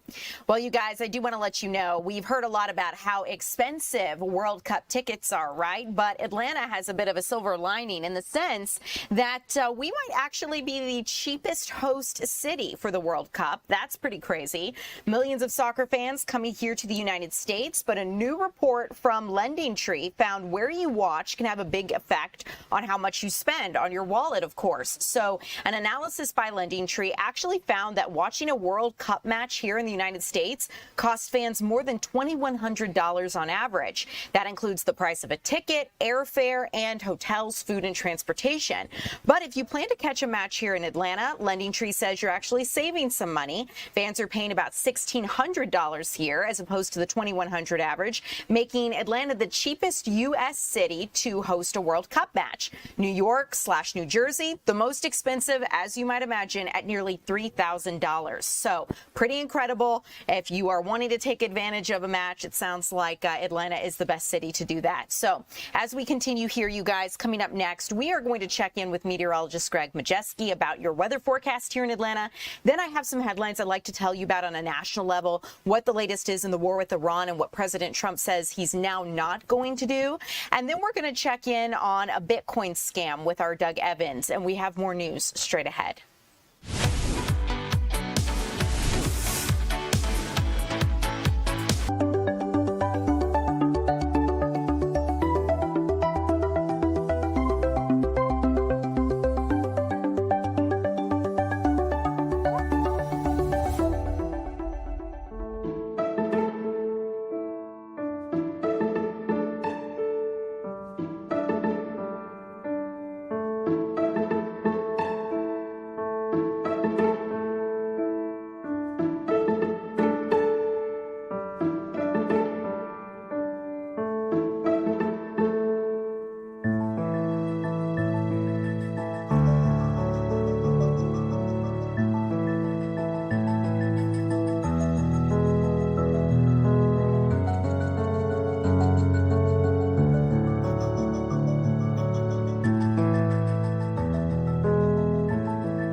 Welcome in, everyone. I'm Ariel Onstadt. Thanks so much for being here with us, streaming along YouTube, TikTok, Fox Local, wherever you're here.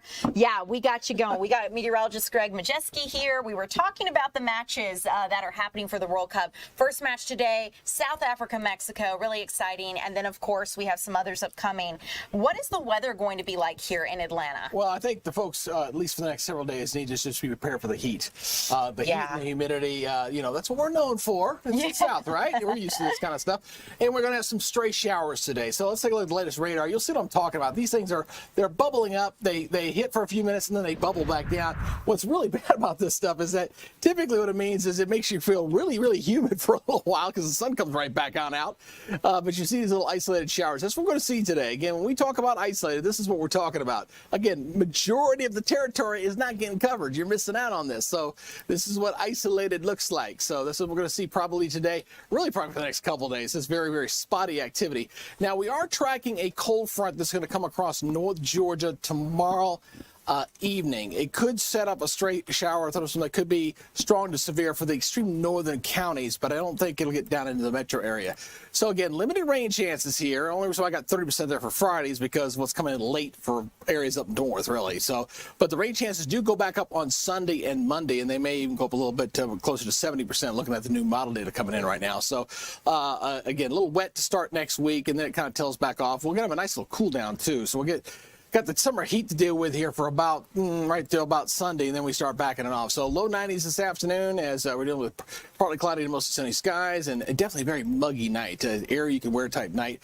But look at the trend here. After we get past the 90s over the weekend, we go back to the 80s. We're talking high on Tuesday, only about 80 degrees here in the metro area. We're talking some of the high temperatures, maybe even cooler than that if the rain shield gets set up as promised. Some of the guidance is suggesting 15 to 20 degrees below normal temperatures. That would be like low to mid 70s potentially going into Tuesday. But we'll see. That's still a few days off. Not willing to put that in the forecast just yet, but just kind of indication of the wet weather coming in for next week. Then we got to go back up after that. So again, what we're looking at here for the rest of the afternoon, again, maybe a spotty shower too. That's what we're looking at. Model keeps showing that here pretty much. And then maybe a spotty shower too again for tomorrow. We'll do it again.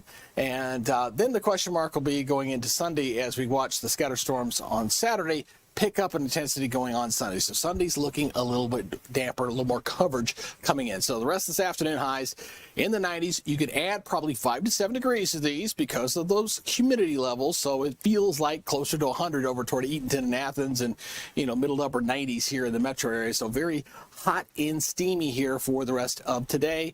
And the rest of the 7-day looking like this. Again, staying steamy into the weekend. Rain chances come up. I might back that temperature off a little bit on Sunday just because the rain chances are looking pretty decent there. Maybe upper 80s there a little bit. But also at Wednesday morning lows, some of the models kicking out maybe into the upper 50s for some of the North Georgia mountain areas. Yeah, it's a nice little cool down coming down. But we are officially in an El Nino year that was designated today officially by NOAA. And the drought took a major step backward.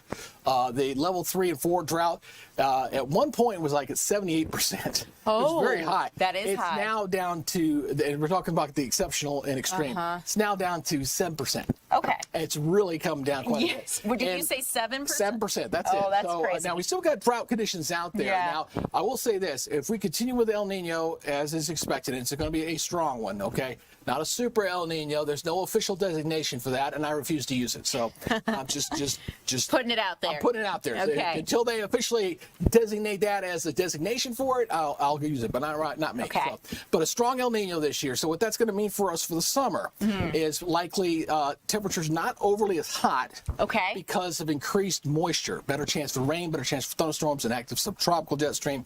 We already know the tropics are going to be quieter this year because of that. Colorado State yesterday stepped it down to only 11 named storms. But I like to remind folks, 1992, was it? Yeah, Andrew was an El Nino year. El Nino year, that was a very different catastrophic storm. It only takes one. So it does. So again, just get ready for what I think is going to be an active year. And the thing I'm most concerned about this summer is we've had drought. That was for a lot of the fall, a lot of the winter, and into the spring. that we're going to go from one extreme to the other. Georgia does seem to. That is play my with only extremes. concern right now. I'm looking like, ooh, man, are we going to go to where we got lakes that are flooding and rivers that are flooding because we're getting too much rain? Yeah. That's my only concern. Good to know. Greg, thank you as always. We'll see you again here upcoming at 3. And guys, as we talk about, I said after weather, we were going to get to some international headlines. So let's get to this story with FIFA, because as we talk about what the latest is with Iran, I want to let you know that FIFA's president has addressed some lingering issues with the World Cup.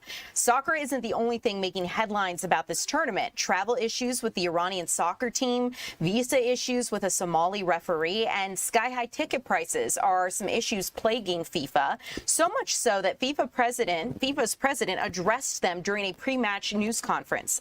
Take a listen to what he had to say. Iran, tickets and visas.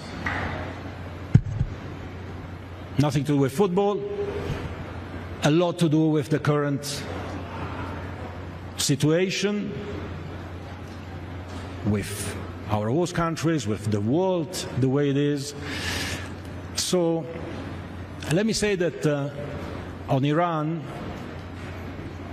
I'm very happy, because I went to see myself the Iranian team in Turkey, in Antalya, in March of this year.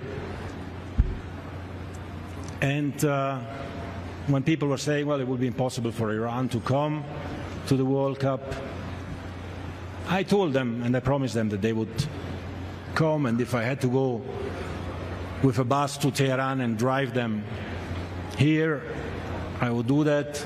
And when Iran plays, the stadium will be full, and I hope there will be a positive atmosphere, because this is football. This is about people forgetting for a moment their realities and being able to focus on a match and on a team. We were listening to a little bit about what he had to say. Now, keep in mind, because of the U.S.-Iran war, Iran's team will be based in Mexico, and players will have to fly in and out of the United States each day that they have a match. The team has also had issues obtaining visas for several staff members. You're taking a look at a news conference, some images from protesters at a news conference that was held, saying that the Iranian regime should not get to play in the World Cup, and it should not be something that they get, given the abuse of human rights that the protesters and demonstrators say has occurred. So this is something we'll continue to keep you updated on. But speaking of Iran, the president now says he's called off new military strikes hours after threatening Iran with some of the worst attacks yet. President Trump had said that the United States was going to strike Iran even harder tonight than it did last night. And not only that, he posted on Truth Social alluding to the fact that the United States might be taking Karg Island. However, the president did tell Fox that 49 Tomahawk missiles were fired overnight, and attacks that he described as violent and vicious. Roughly $250 million worth of bombs were dropped on Iran last night, according to the president. Fighter jets struck multiple cities as negotiations to end the war remain stalled. Now, keep in mind, the U.S. Navy has disabled another oil tanker in the Gulf of Oman for allegedly violating the blockade against Iran. The third commercial vessel disabled this week as the Trump administration is putting pressure on the region. Iran has since fired back, targeting Bahrain, Kuwait, and Jordan with missile strikes, with the Iranian foreign minister releasing a statement blaming the United States for rendering the April ceasefire meaningless. Though Iran did not say it was abandoning it, leaving locals in the region hopeful that there might be a chance for peace. The president's also telling Fox if a deal is made, he will go to Switzerland to sign it. So we'll keep you updated on that. But speaking of President Trump, he wants another reconciliation bill. And he wants lawmakers to send him this bill with his policy priorities inside. Republican leaders say that's not going to happen before the midterms, however. House Republicans have finally just put the finishing touches on a reconciliation bill that funded ICE and Border Patrol. And keep in mind, a reconciliation bill allows the House and basically Congress to go around, the Senate specifically, to go around Democrats and bypass the legislation, not needing those votes votes because they have the majority. Well, now the president wants another one, and he's calling on lawmakers to pass a bill funding his plans to beef up America's armed forces. And also, he wants the Save America Act included. That deals with America's voting laws. And it makes this also a non-starter for Republican leadership, who Senator John Thune has said, even under reconciliation, it has to be principally about budget and not policy. And he does not believe the Save America Act would be at the 51 vote threshold. Other rank and file lawmakers have said that it's not going to happen. But over in the House, some Republican lawmakers are pushing for the bill, saying it's the best way to address the budget and policy priorities. So that's something we're going to keep you updated on as this moves forward. This could be a big issue in the midterm elections, and the president's proposed reconciliation bill is expected to cost $350 billion. Really quickly, guys, I want to get to this story on Amazon's data centers because I know that you guys care a lot about what this looks like. Scrutiny is continuing over the environmental impact of artificial intelligence. Amazon's global data centers used about 2.5 billion gallons of water last year. Amazon's data centers sites that it owns and operates directly fell about 2% from 2024 levels, even while it expanded its data center footprint. Amazon is trying to return more water to communities that it consumes than by 2030. So by 2030, Amazon says that it wants to return more water to the communities than it actually uses, and using maybe some treated wastewater at some of its AI data center sites. So we'll keep you updated there.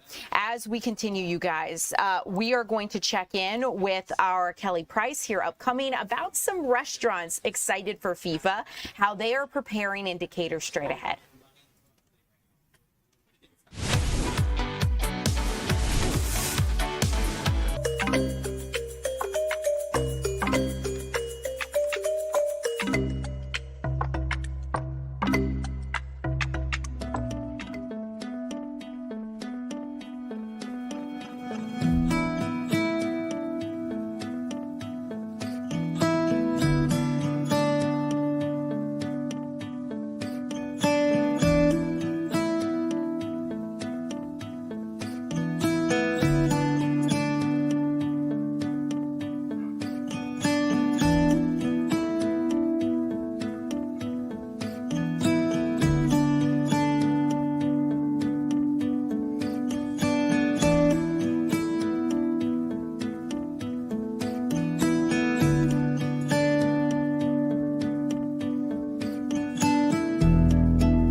Welcome in, everyone. I'm Ariel Onstadt. Thanks so much for being here. We've got Kelly Price. And Kelly, we have a few minutes. Love for you to tell us about what's happening in Decatur. I know they finished the square, and you were able to talk with some of the restaurant owners about their FIFA excitement. Yeah, it's actually really exciting that the whole entire square is kind of opened up as we look at some of the shots. I know a lot of people. I live in Decatur, so I've been very looking forward to this opening back up. There's a whole green space and playground, in addition to this whole wide area and a stage where people are going to be able to watch the World Cup games in Decatur, but also these restaurants that are right off of Decatur Square are so excited for this because, as you can see right there, Belen, that's a Argentinian restaurant, the only one in the perimeter. So obviously Argentina, a big player in the World Cup.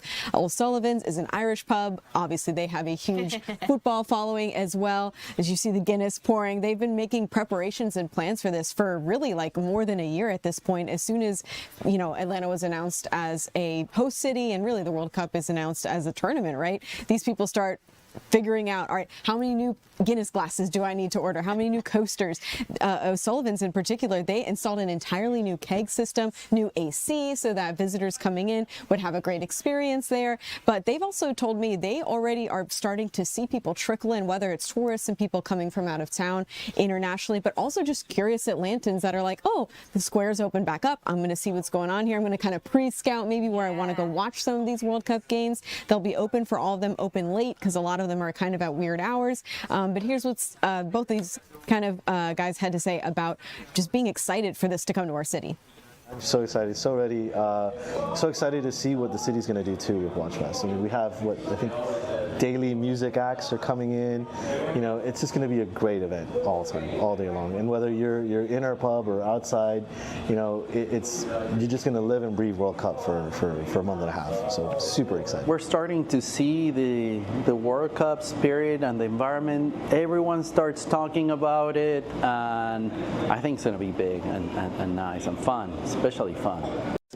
I think this is a great kind of capsule of just the excitement in Atlanta in general. I feel like it was this buildup for such a long time, so much hype. Hey, the World Cup is coming. But now that it's here, people are like, oh my gosh, it's really exciting. You really feel that excitement around our city right now. And I think it's wonderful to see so many out-of-town visitors come and experience Atlanta for the first time, see it with a new lens, see things we didn't see. Like, I think I was watching someone from Ireland here recently on Instagram basically being like, these streets are so beautiful. And this is so beautiful. And I just got back from Europe, and that's how I feel about their country. So, like, it's just funny that we have similar perceptions of like a new place. For sure. And I think it's going to be fun to see these people come in, but also for Atlantans to be tourists in their own city, you know, for us to go to different corners of our kind of area, to go watch a soccer game at a different pub or place that we haven't been before. I just want to quickly say that Decatur, the square that these restaurants are on, they're going to have 60 matches on display. They have these big TVs,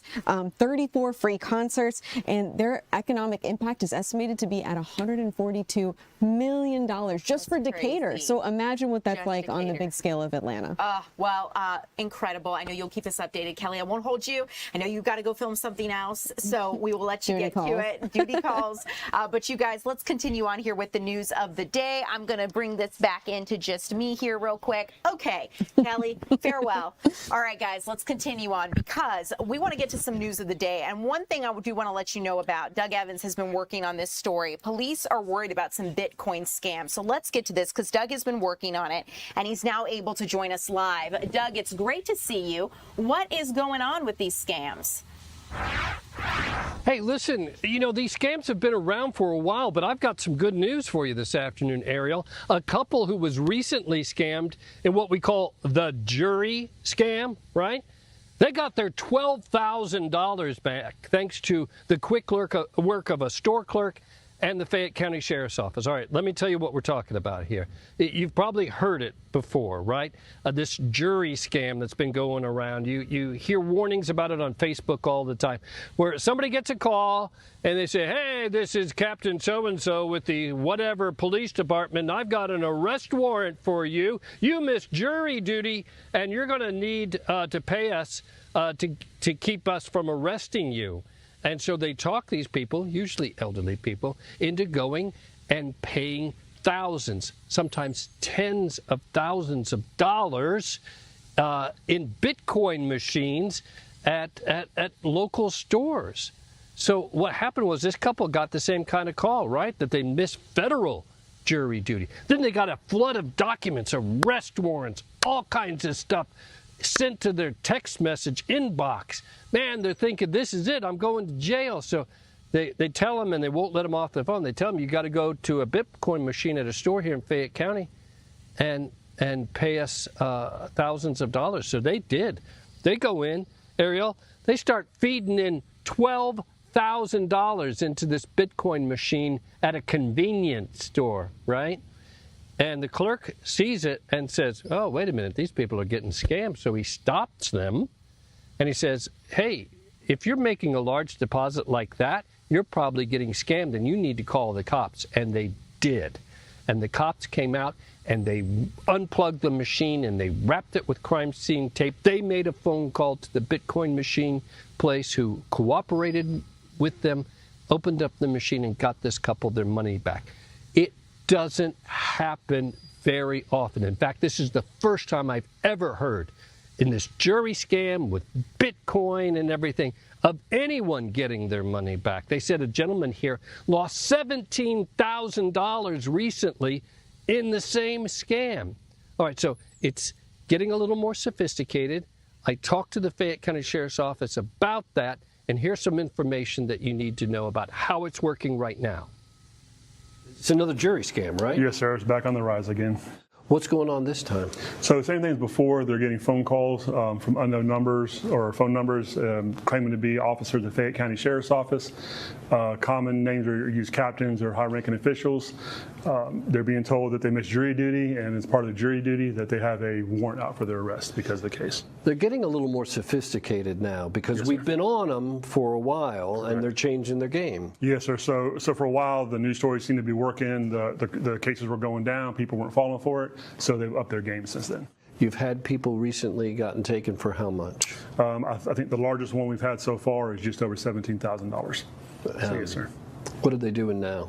So now what they're doing is on top of after the phone call, to prove it, they'll actually send text messages from phones from phone apps, and in those text messages they include documents such as they'll actually have an arrest warrant with the victim's name on it from the U.S. courts to show to it. Then they'll send official documents with different symbols and things on it, saying they're not allowed to talk about it.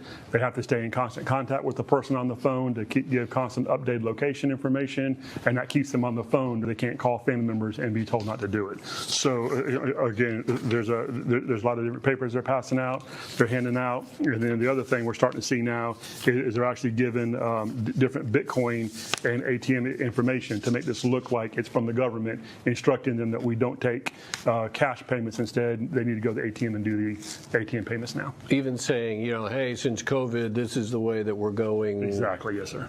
Pretty convincing to people that's just being flooded with these documents. And it is, unfortunately for the victims, the phone call makes them a little bit alarmed, but when they're seeing the actual warrants with their name on it, it's causing that heightened sense of panic and making them believe that this is a real case. All right, listen, these villains keeping people on the phone, telling them they can't get off the phone or they'll come and arrest them anyway, just despicable. Listen, law enforcement's never going to ask you for payment to keep out of jail. Doesn't happen. Never going to ask you for Bitcoin. Doesn't happen. Never even going to call you and tell you that they have an arrest warrant.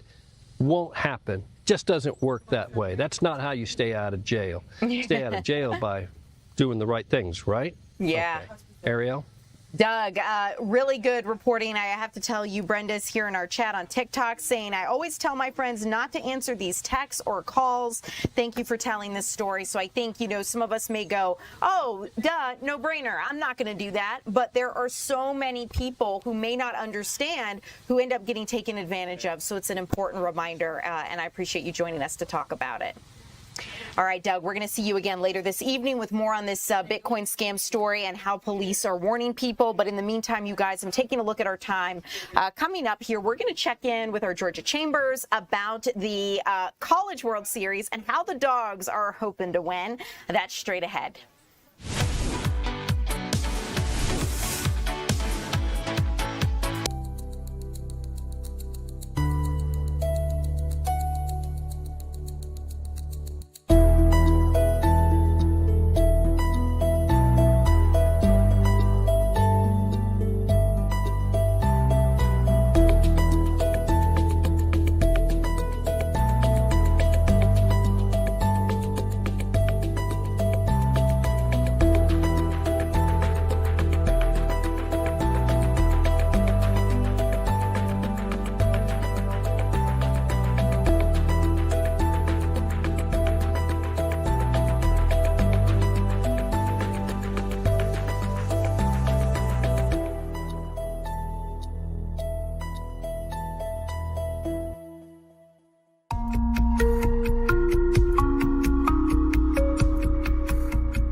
Ariel Onstad, thanks so much for being here. Let's get out to Omaha, Nebraska, where the Dogs are going to be in the College World Series. We've got our Georgia Chambers out there. Georgia, it is great to see you. So tell us a little bit about what's unfolding today in the tournament. Yeah, so I'm out here at Charles Schwab Field in Omaha, Nebraska. I'm going to turn my camera and show you. So this is open to the practice. The practices are open to the public today. So you see a lot of people inside kind of, trickling in to watch their teams. Alabama is currently up practicing now. Alabama is going to play Oklahoma in the first game on Saturday. There's a few teams that will play on Friday, but in Georgia's side of the bracket, Alabama and Oklahoma will play. Georgia's going to play Texas later on that night, but they will play one of these two teams. It just depends on whether or not they win Saturday night or they lose. So trying to take a look out now and see what we can see ahead of the games on Saturday. But it's such a great environment here. As I mentioned, there's a lot of fans coming out to look at the teams, but this is such a big event every year for Omaha, Nebraska. I grew up here, so I used to come watch these games with my dad. So it's a really full circle moment for me now, being able to cover my alma mater in the College World Series for the first time since 2008, and we're watching two SEC teams practice now. There's 5 total in this tournament, which is a SEC record. So Georgia did well in the SEC tournament. They won the SEC tournament. So even though they haven't played Texas yet, or some of the other teams, they have that familiarity with winning the SEC tournament. So exciting to go back to your hometown and to see a team play, especially one it's like a convergence of forces for you. So the Dogs, correct me if I'm right here, or wrong rather, the Dogs are not practicing just yet today, but they're hoping, based on who they might play, they'll make it further and further then in the tournament to make it into the series. Yes, so every team practices, they kind of divvy it up today. So the teams playing Friday have already practiced today. The teams playing Saturday are now just starting to practice. So Oklahoma and Alabama play at 2 p.m. Central Time, so 3 p.m. Eastern on Saturday. So they're practicing first, and then Georgia and Texas have the night game, so they're going to round out the practices for today. But all teams will practice inside the ballpark just to get familiar with this, right? In Athens, they hit a lot of home runs, but something that's really special about this stadium is just how it's positioned, and especially being in the Midwest, it's really flat here. There's no hills, there's no big trees to block the wind, so the wind actually comes into the stadium for the most part. So it's going to be tough to see a lot of home runs through the College World Series. So it's going to be interesting, and that's something that I'm going to ask Coach Johnson about, how his attack maybe differs now that this is in a different ballpark and what we're expecting from the Dogs. But yes, all teams will practice today, just getting a little bit familiar with it, and then tomorrow they'll have practices through there's Creighton, there's a couple different high schools, colleges around here, so teams will have practices tomorrow, and then they'll get right to it on Saturday. Georgia, so exciting, and you're in the plains for sure, not a tree or a real hill in sight, but we'll stay tuned to you for more on how the Dogs are doing. So Georgia, thanks so much for joining us live. You guys, speaking of competition and some games, first responders have been competing in the Georgia Police and Firefighter games today. Our Chris Rosenthal was there. Let's get out to Chris. Chris, what's unfolding?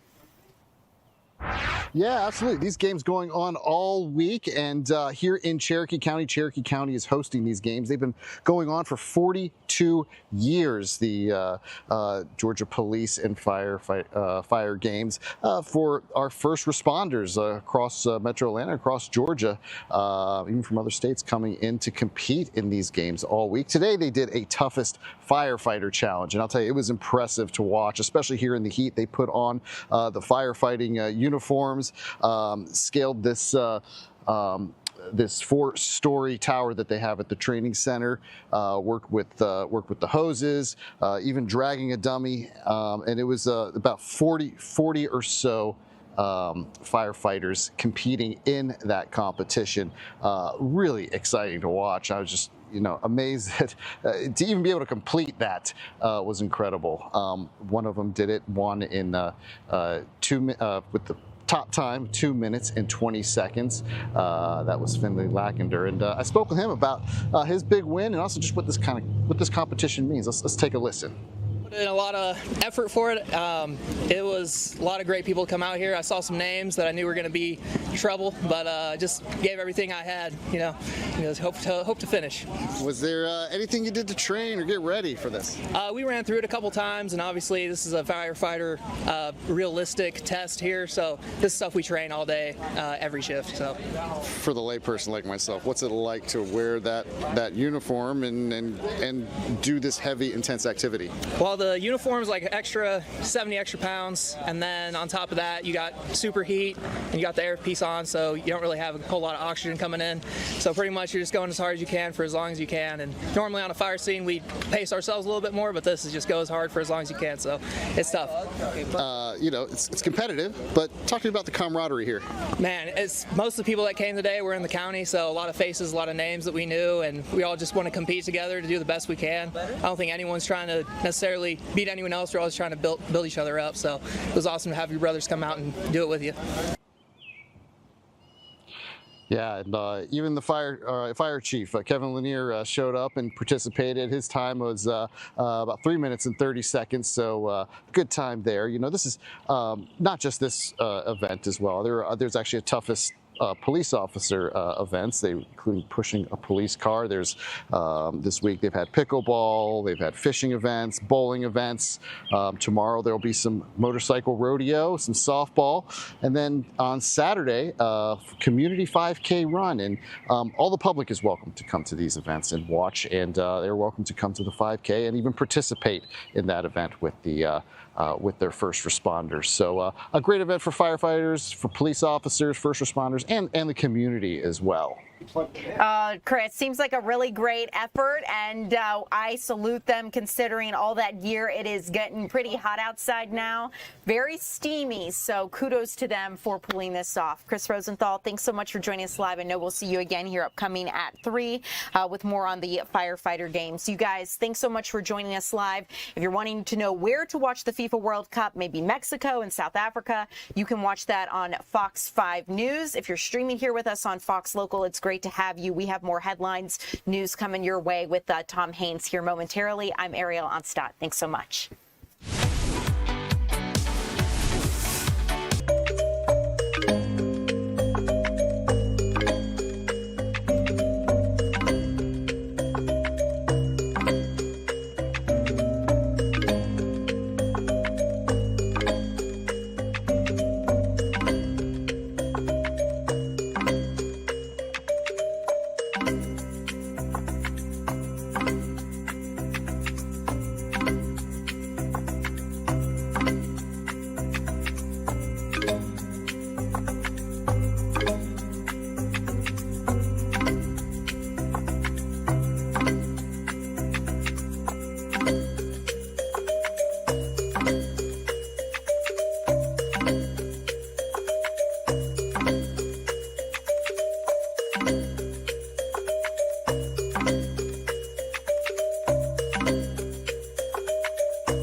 Hey everybody, welcome to the 3 p.m. stream here on Fox Local. I'm your host Tom Haynes here in the Fox 5 Atlanta newsroom.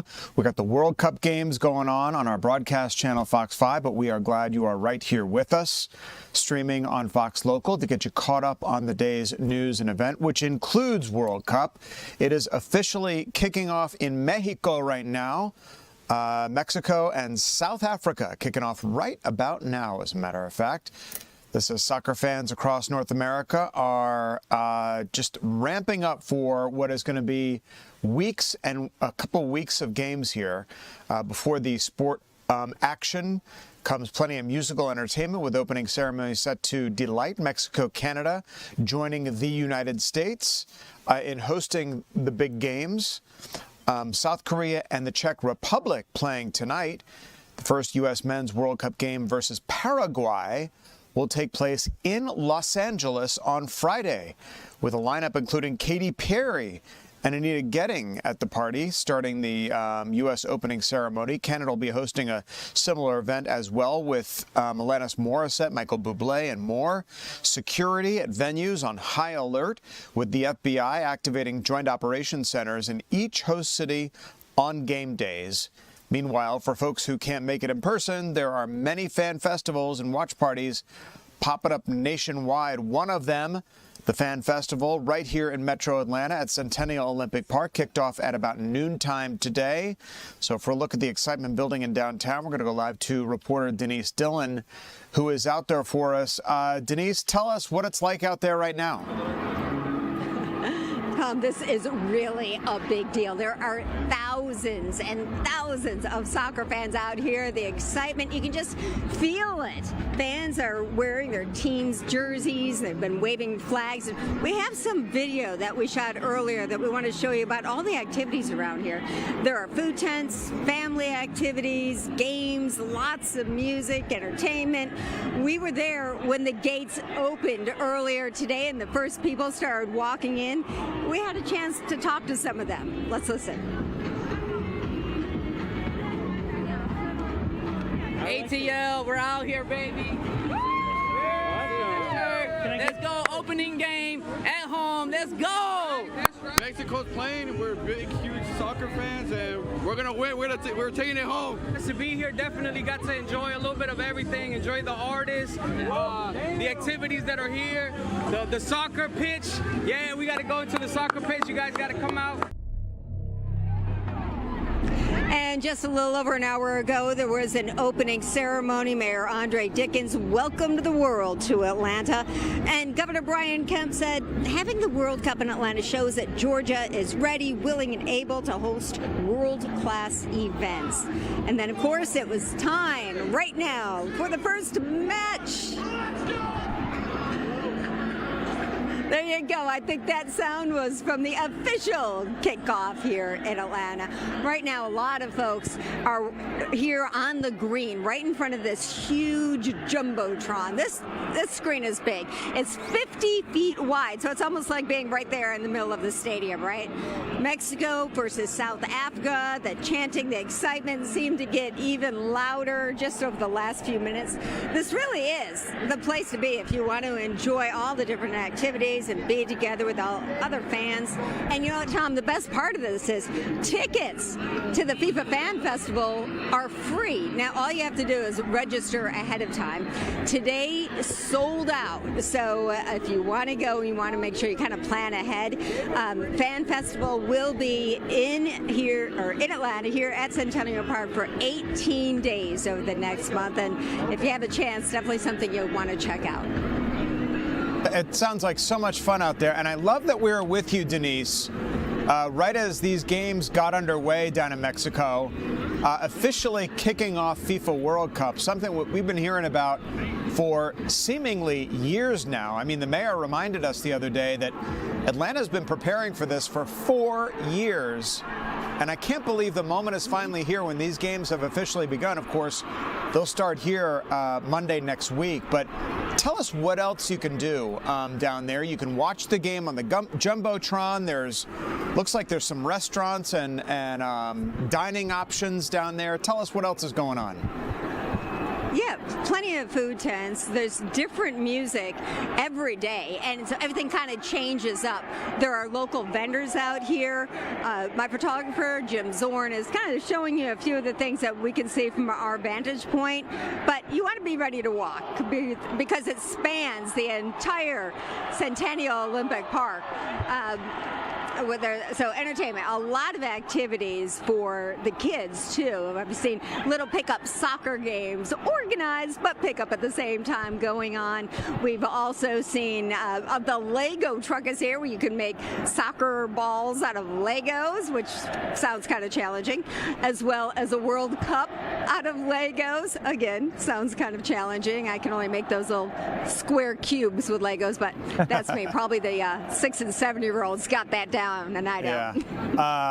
As you said, I mean, we've been hearing about how expensive World Cup tickets actually are, but you got the best seat in the house there, at least here in Metro Atlanta, and it's free. So that's a great thing as they watch Mexico and South Africa. Denise Dillon live in the middle of the action in Centennial Olympic Park in downtown. Denise, thanks. Speaking of South Africa, we're going to go to a watch party now as this game gets underway. Fans packing Cafe I Am in Sandy Springs, and that is where we find Fox local reporter Eli Jordan tracking all the action and excitement there. Eli? Hey, Bafana time. Yeah, we are here at the South Africa watch party here at Cafe I Am and the Vanda Holistic House. And I am here with the owner of Cafe I Am, Vanda. Hey, Vanda, how you doing? Hey, great, thank you. So how excited are you? I mean, we just kicked off. I mean, World Cup has started. It's finally here. And, you know, it's your team, South Africa. You're South African? I'm a South African Porky, and I'm a Bafana fan. So the Bafanas have to go do their job today. The boys. That's what it means. I looked it up. I was like, what does Bafana mean? The boys. So, I mean, just tell me, what kind of crowd you expected here? We get, we got some people showing up, but I also understand though that you guys are known for your rugby crowd. Absolutely. We are hardcore Boka, but we are South African proud. We are the home for South Africa, so we are pulling for our boys, Bafana. Most of our team here is, a lot of our people are in Mexico, some of our people are at the Centennial today, but they're all going to be coming here for a drink in between their day. And so tell me, if somebody's at home, they're looking for a place to go, they're in the Sandy Springs area, so we've got boerewors on the bra, beef and pork boerewors, you know how it goes, yeah. Okay, we like supplying all the things. And then it's just your basic stuff, porter rolls, good food, great vibe. Dwayne's in South Africa, so we're kicking in with a couple of things. He's our music legend, yeah. But the flags are rolling. The embassy is going to be here in the next couple of days, so we are going to go and just share our culture. Awesome. I mean, here, people can get you guys are a bakery here. We're a bakery. We're a cafe. We're a lifestyle cafe. You know, good food, high frequency, good people, and it's where friendship and culture matters. And you got 3 big TVs out here on the outside. Normally we have about 5, between 4 TVs to 5 TVs, it depends. So today's going to be a smaller crowd. We have a private event on the 16th with all the embassies, and then we have on the 18th. So a lot of people, here in the area, they travel to Mexico City to watch this, right? Some people. We have a core group of people that did go. We have a core people with the mayor of Atlanta normally comes here, but he had his own watch party in Centennial today. So it's just, how do we support each other? It's like, where do we go? What do you do? And this is our home. This is what we do. We support, and we're supporting the Mexican flags. We're doing a margarita Bafana chili taste, yeah. Awesome. That sounds wonderful, yeah. Real quick, we got to, hey, Bafana, everyone. Hey, Bafana. All right, so things getting started, and I guess, as the game goes on, 90 minutes here of watching, no commercials. That's what's cool about soccer and all that. It keeps flowing and flowing. And so, are you guys going to be throwing watch parties throughout the week? We're running the whole, so some rugby's coming in between, but we are showing the games. The flags are out, we're showing the games, we are here, the bra is on, and the rolls are made fresh every day. Rolls are made fresh every day. Bafana. Vanda, thank you very much. tonight. Thank you. Here at Cafe I Am. Come on down to Sandy Springs here at the intersection of Carpenter and Mountain Creek Road, just right off of 285 here in Sandy Springs. Tom, I'll kick it back to you. Bafana looks like your kind of place. Eli, the beer is flowing. Let's go, boys. The big TVs are on. World Cup soccer is playing. So, Eli, we're going to let you go enjoy some of the festivities taking place there in Sandy Springs at Cafe I Am, where they look like they are having one heck of a time out there as World Cup officially gets underway. I want to head to another watch party because we just went to the South Africa watch party. I want to go to the Mexico watch party. Mexican consulate hosting a big watch party in Chamblee this afternoon for the Mexico versus South Africa match. Going to head out to Maria Guzman now, live at the Atlanta Eagles Arena. Maria, what's going on out there? Looks like everybody's focused on that monitor watching that game. Yeah, Tom, everyone's glued. Actually, right before coming to me, Mexico missed one goal. So there was a lot of disappointment happening around me.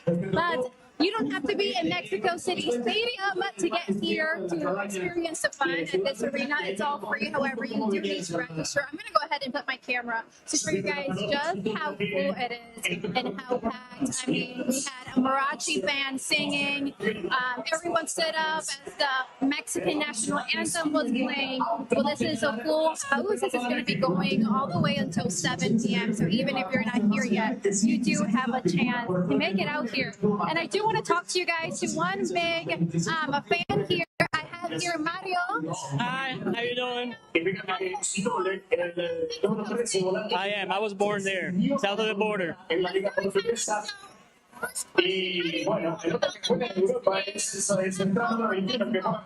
Well, the match today, it's a kickoff to one of the greatest events out there. You know, it's a great way to bring the country together. You know, my next question for you, you being from Mexico City, just how proud are you of wearing the Mexican jersey and even waving at the Mexican flag? It's a whole vibe. You know, you can't be more prouder. Yeah. Awesome. Thank you so much, Mario. So I'm going to be here all afternoon hanging around. Again, this is the opening game, so it is a full house. There's even some soccer matches also happening here. I'm going to show you guys how cool it is. But it just started, so you still have a lot of time to come over here. Yeah, unfortunately, Maria, your signal kind of is a little mixed up there. I guess you're too deep into that venue. But it looks like people are having a great time there. They got the bleachers set up, Mexico fans out there cheering on their team as this World Cup gets underway. And it just looks like a great time, both where they were celebrating for South Africa and here in Mexico. It looks like just a great time had by all out there this afternoon. So Maria Guzman will let you clean up your shot a little bit. We'll check back in with you. Thanks so much.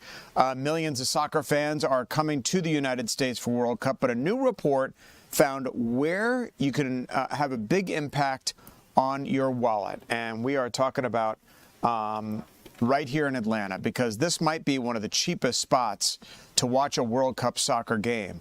An analysis by LendingTree found watching a World Cup match in the U.S. costs fans more than $2,100 on average. That includes the price of a ticket, the airfare, the hotels, food, and transportation. So if you plan to catch a match here in Atlanta, LendingTree says you're actually going to save a little money if you are a FIFA World Cup fan. Fans are paying about $1,600 here, making us the cheapest city to host World Cup matches. New York, New Jersey, some of the most expensive at nearly $3,000. But you got to consider going to those cities is expensive anyway. So be prepared to pay up if you're going up to the Northeast to watch soccer. Los Angeles is going to be expensive. If you want to fly to Mexico City, that's going to be expensive. Guadalajara. You want to be right here in Atlanta watching the games along with us. So as we continue, you saw the Fan Fest down at Centennial Olympic Park. We're going to check on the weather here in just a couple of minutes with Greg Majeski to find out if the weather is going to cooperate with all the festivities happening outside when we come back.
Welcome back to the 3 p.m. streaming hour here on Fox Local. I'm your host, Tom Haines, here in the Fox 5 Atlanta newsroom, keeping you caught up on all the news, making headlines this afternoon. I want to show you a viral road rage video, which is really causing thousands and thousands of people across Metro Atlanta to check this out and how it went down. It has now led to an arrest. Kennesaw police said the man seen in the video hitting and punching the driver's side door and window of a truck last month has been identified as a local criminal defense attorney. 46-year-old Richard Craven of Ackworth was booked into the Cobb County Jail Wednesday afternoon after investigators say that tips from the public helped them track him down. The incident happened in downtown Kennesaw last month. According to police, the confrontation began when the occupants of a truck were driving the posted 25-mile-an-hour speed limit. A passenger in the truck told Fox 5 the driver behind them became angry, honked his horn, yelled at them, and then used a turn lane to pass their vehicle. But the situation quickly escalated. The passenger said that the aggressive driver was stopped by a red light just a short distance later.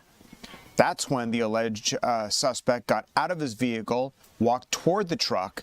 Take a listen to what the passenger in that truck had to say. We should note, they asked to remain anonymous. So I guess because he got caught by the red light, he decides to jump out and being aggressive, just started punching and hitting the door, punched the window a couple times. Motorist. Police say that man was Craven.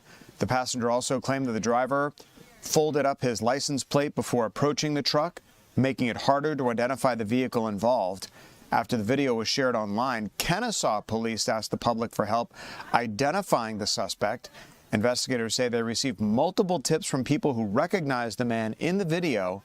Those leads eventually pointed detectives to Craven, who police say works as a criminal defense attorney in Cobb County. Now, attorneys are super duper careful about the way they carry themselves in society, or at least most of them are, you would assume, because they got the Bar Association hanging over them. And they don't want to misbehave in public. They don't want to certainly get arrested. But that is exactly what happened in this case. So we'll see what happens to this attorney's license and how his case is adjudicated. An unusual security breach at the Fulton County Jail highlights an ongoing contraband crisis. Authorities say that 2 suspects used bolt cutters to slice through a perimeter fence on Rice Street on Monday night to deliver illegal items to inmates. Police canine units tracked down Nicholas Andrews on the grounds, apprehending him with a duffel bag packed with marijuana, OxyContin, Newport cigarettes, and 11 cell phones. Andrew now faces multiple felony charges, so it looks like he might be going to jail himself, while that second suspect remains on the run. Scrutiny continues over AI's environmental impact, with Amazon's global data centers using about 2.5 billion gallons of water last year. Amazon's data centers at sites it owns operates directly to 2024 levels, while it explained its data center footprint. Amazon aims to return more water to communities than it consumes by 2030 using treated wastewater at some sites. All right, as promised, we're going to check on our weather with Greg Majeski when we continue. It is hot and humid out there today, but not as much rain, certainly, as we've seen in the beginning part of the week. Greg is tracking what the weekend looks like as we continue here in the 3 p.m. streaming hour on Fox Local.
Welcome back to the 3 p.m. streaming hour. Tom Haynes here with meteorologist Greg Majeski to talk about our weather, Greg, which has been just really up and down. The one consistent about our weather this week is it's been hot and humid as we take a live look at Centennial Olympic Park, where, as Denise Dillon explained, thousands of people are out there watching the kickoff to the very first World Cup game down in Mexico.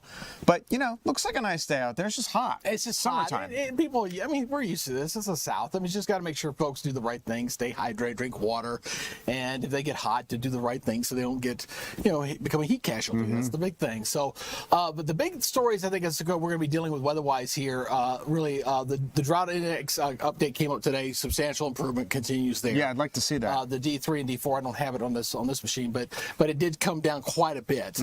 So we're like the exceptional extreme of doubt's down to about 7% now. So it's good. About wiped out. The other story was El Nino has officially been designated by NOAA with an El Nino alert. So, and El Nino I think is going to play a big factor on our weather here for this summer. And what I mean, I think overall in its totality, temperatures will be a little bit below normal. Why? Because of increased cloud cover and rain potential there. And also see the drought going away. My only concern is that with this El Nino going into a strong version of itself, which could be a record-breaker one, we may go from drought to flood. I mean, go from one extreme to the other. So I'm a little concerned about that. We'll see how it plays out as we go through the summer months. Right now, we're just dealing with some isolated showers and storms for today. This is what isolated looks like, folks. This is what we're dealing with here for today as we're looking at just some isolated activity up here across northwest Georgia, up across the mountains. If you get caught up on one of these things, you get a brief heavy downpour, it moves off, you get back into sunshine, it just feels hot and miserable, just crazy. So we're going to continue with this type of activity, I think, really for the next couple of days. Now, we do have a cold front coming over here our way going into late Friday that may skim the extreme northern counties with maybe a severe weather risk, but I don't think it's going to be too big a deal. I don't think it's going to make it down to metro Atlanta. The rain chances are going to go up significantly, going up to Sunday and Monday to 60 to 70% range here. So we're looking at additional rains here, good coverage, and we're going to see below normal temperatures kick in here for next week. So we're going to have hot, steamy weather, and then going with temperatures going below normal to the point to where we're running some 15 to 20 degrees below normal. So the rest of the day, again, we're looking at temperatures kind of muggy, settling back in the 70s, and most lows, even into the mountains tonight, are going to stay, in the 70s. Going to be very, very steamy. So you see the temperatures like here for tomorrow going up to 93, but by Tuesday our high is only 80. So we're going back quite a bit. Obviously we got rain and chance of thunderstorms there coming through there, and then we kind of dry out and warm back up toward the end of next week. So the trend is going that way. So again, nothing too widespread here for the rest of the afternoon and for tonight. Spotty activity here for today. This will be the same for tomorrow. Again, spotty activity there. This model is not even showing that potential storms kind of scraping just extreme north Georgia on there. The other model out in the studio is showing it. So we will continue to monitor it. I don't think it'll make it down to Atlanta, but spotty showers there through Saturday. Then the rain chances will pick up going into Sunday and Monday of next week. So the umbrella, a little more widespread activity. So highs today, these will be pretty much similar conditions that you're going to see for Friday and for Saturday. And on top of that, Tom, you got to take into account the humidity out there. So you can add a good 5 to 7 degrees to all these temperatures for what they feels like. So like for example, Athens and Eatonton probably feeling closer to 100 degrees. So it's going to be quite steamy out there. So folks just need to be careful out there. So again, we're going to stay hot in through Sunday. Then we'll back it off next week. In fact, Wednesday morning, some of the North Georgia mountains may sneak back down into the upper 50s potentially. Wow. So yeah, I think we're in store for it. I think this summer is going to be a little more active than we traditionally see. Because of the El Nino. Because of the El Nino. Yeah. The El Nino goes, it's already pretty decent already, like 1.5 degrees above the norm, and it's going up very quickly. And I think it shoots into 3+ territory as it's being projected. The impacts, not only on us locally, but globally, is going to be quite significant. So we're just going to have to see.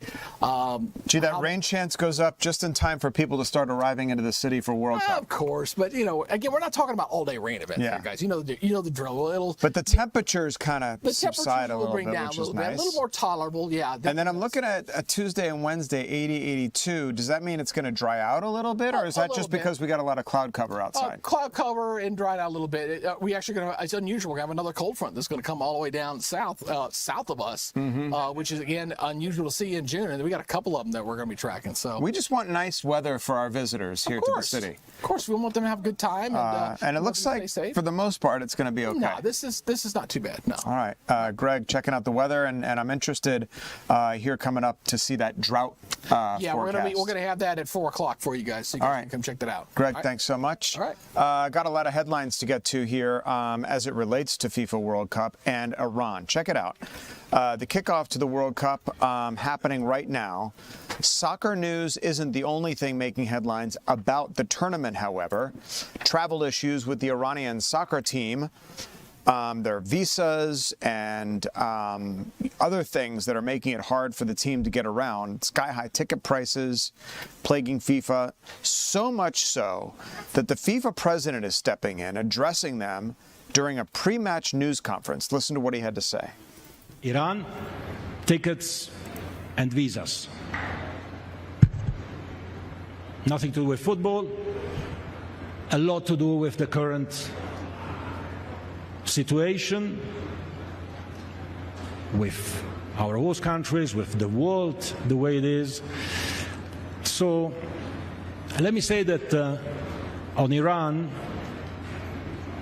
I'm very happy because I went to see myself the Iranian team in Turkey, in Antalya, in March of this year.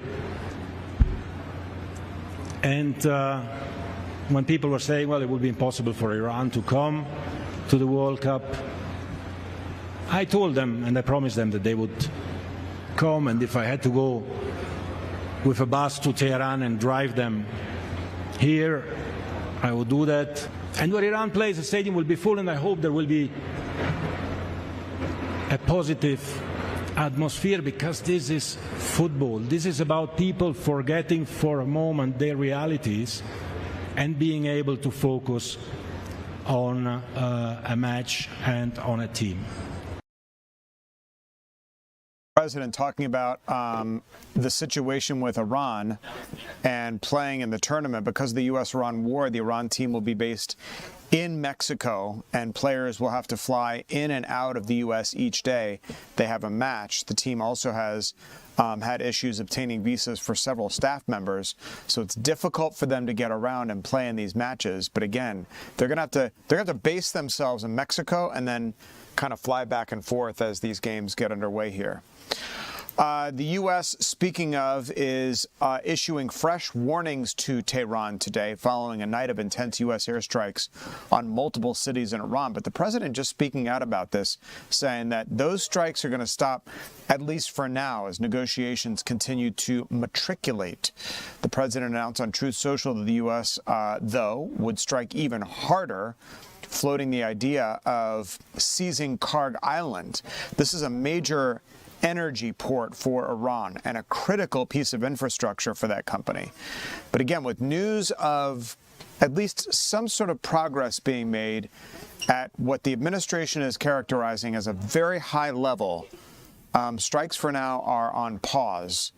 Fox News has been reporting all day that the sort of back and forths with negotiations as they relate to Iran. Remember, we struck there just a couple of days ago after Iran struck one of our Apache helicopters, which was patrolling the strait.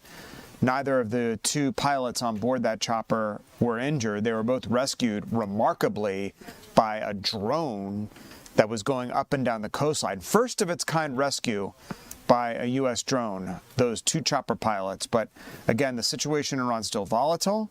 There's a pause on strikes, according to President Trump's Truth Social post, while negotiations continue, according to the president, at a very high level. President Trump is pressing Capitol Hill to send him a second reconciliation package with his military funding plans and voting legislation. On social media, the president demanded generational investment in the armed forces, insisting on no games, no delays, and no weak compromises. But Senate Republican leaders are already pouring cold water on the $350 billion proposal, saying that the Save America Act fails to meet the budget rules needed for a simple majority vote. While some House Republicans still hope to use the package to reverse Biden-era housing and health care policies, House Democrats vow to make the spending a central focus for families ahead of the midterm elections. Coming up here in the 3 p.m. streaming hour on Fox Local, you remember we told you here about the rat infestation at one of the IRS processing facilities here in the metro Atlanta area. Well, those employees are not happy about it, and so they're staging what they're characterizing as a demonstration at this hour. We're going to get out live to our Deidre Dukes, who's going to take us to that demonstration and hear from some of these workers as they try to deal with that rodent infestation inside their office when we continue.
Hey everybody, welcome to the 3 p.m. streaming hour on Fox Local. I'm your host, Tom Haynes, here live in the Fox 5 Atlanta newsroom. Certainly happy you're with us this afternoon to get caught up on all the news and information happening around our community. I want to talk about those IRS offices in Chamblee, which are dealing with a rodent infestation of sorts.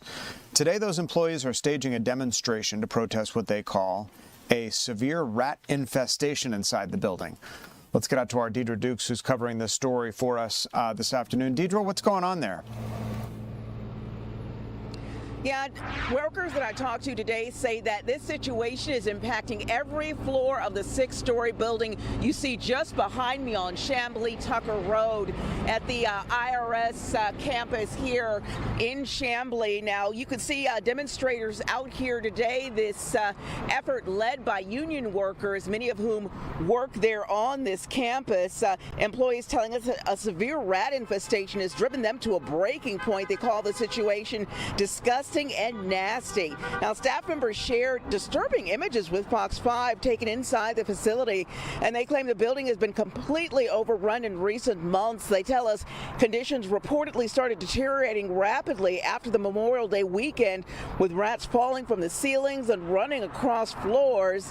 The NTU chapter president who represents IRS employees, Denise Wells Gomez, says that the agency's insistence on keeping the building open, having employees working here is simply unacceptable given what they say they are dealing with right now. Here's what she told us. Working from home, we do have the capability to do it.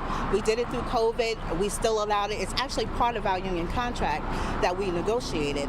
So it's available. So why there's such a pushback with allowing these employees to work from home, I have no idea.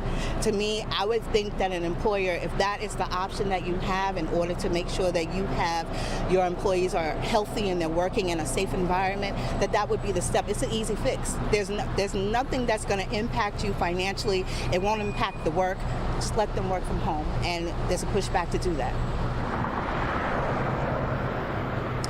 Also, Senators Raphael Warnock and John Ossoff, also Congressman Hank Johnson, writing in a letter to federal officials, also expressing their concerns about the conditions here, also calling on federal officials to allow these employees to work remotely as this situation, this rat infestation is tackled here. They say by doing so, by removing these employees from the building as they work to tackle this issue, they believe they can be more aggressive with it and also ensure that the rat infestation is taken care of before the employees return to work. But right now, these employees do continue to work in the building. They tell us that every day when they come in, there are dead rats in traps under their desks and the like, saying that it just is simply disgusting, Tom, and they are really concerned about their health. You took the words right out of my mouth. It's disgusting. And some of the pictures you're showing us are disgusting too. And it seems like, I mean, rats falling from the ceiling? Come on. That's just, it's incomprehensible how somebody's expected to go to work under those circumstances. And yet, if you or I have rats crawling around our house, we call the exterminator, we call a rodent mitigation company like 911 immediately to get that taken care of, because not only are they gross, but they can be potentially very, very dangerous if you happen to come in contact with any kind of bacteria or feces or urine or anything from these rats. That's right. Employees are saying that the building is simply overrun. They say, and we're told by IRS officials, that they do have pest control in to work on clearing the rodents. But at the same time, from what we're hearing from employees, it's simply not working fast enough, and that this isn't a around the clock, they're saying, operation, whereas they feel that if they were allowed to leave the facility altogether, it would allow those who are coming in to trap and kill these rodents, would give them the space and the time that they needed to work round the clock to do so, instead of working perhaps on off hours, things of that nature, to try to remediate the situation. Which seems urgent to do. Deidre Dukes with those understandably frustrated employees of the IRS. Deidre, thanks so much. What's being described as a gruesome death may soon find its way to a courtroom. A civil courtroom, however. The family of a man run over by a garbage truck wants answers and accountability. Fox 5's Kevin Stewart live in Carrollton for us this afternoon with this story. Kevin? Yeah, Tom, this is the lawsuit that has been filed by the estate of Will Head Jr. It names the city of Carrollton and the former owner of this strip mall behind me. This happened 2 years ago, April 2024. Mr. Head was laying on the ground, possibly sleeping near a garbage bin back here, and a garbage truck, a city garbage truck, ran over him and killed him, and his body was not found for several hours later by someone who works in one of these businesses. I had a chance to talk to the plaintiff attorney in this case, who says this didn't have to happen. Take a listen. I'm not saying that anyone for the City of Carrollton Trash Department did it intentionally. I don't think there was any intent at all.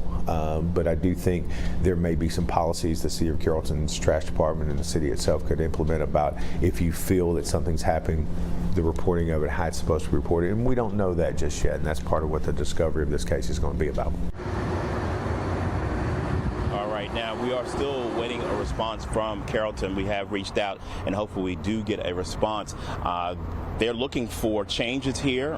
This is a new owner of this shopping center that you're looking at. They're hoping that there's better lighting and a different position for the garbage bins, making sure that these dumpsters are not in areas that can be compromised. And, of course, they're looking for civil damages. They're looking for $10 million. Tom?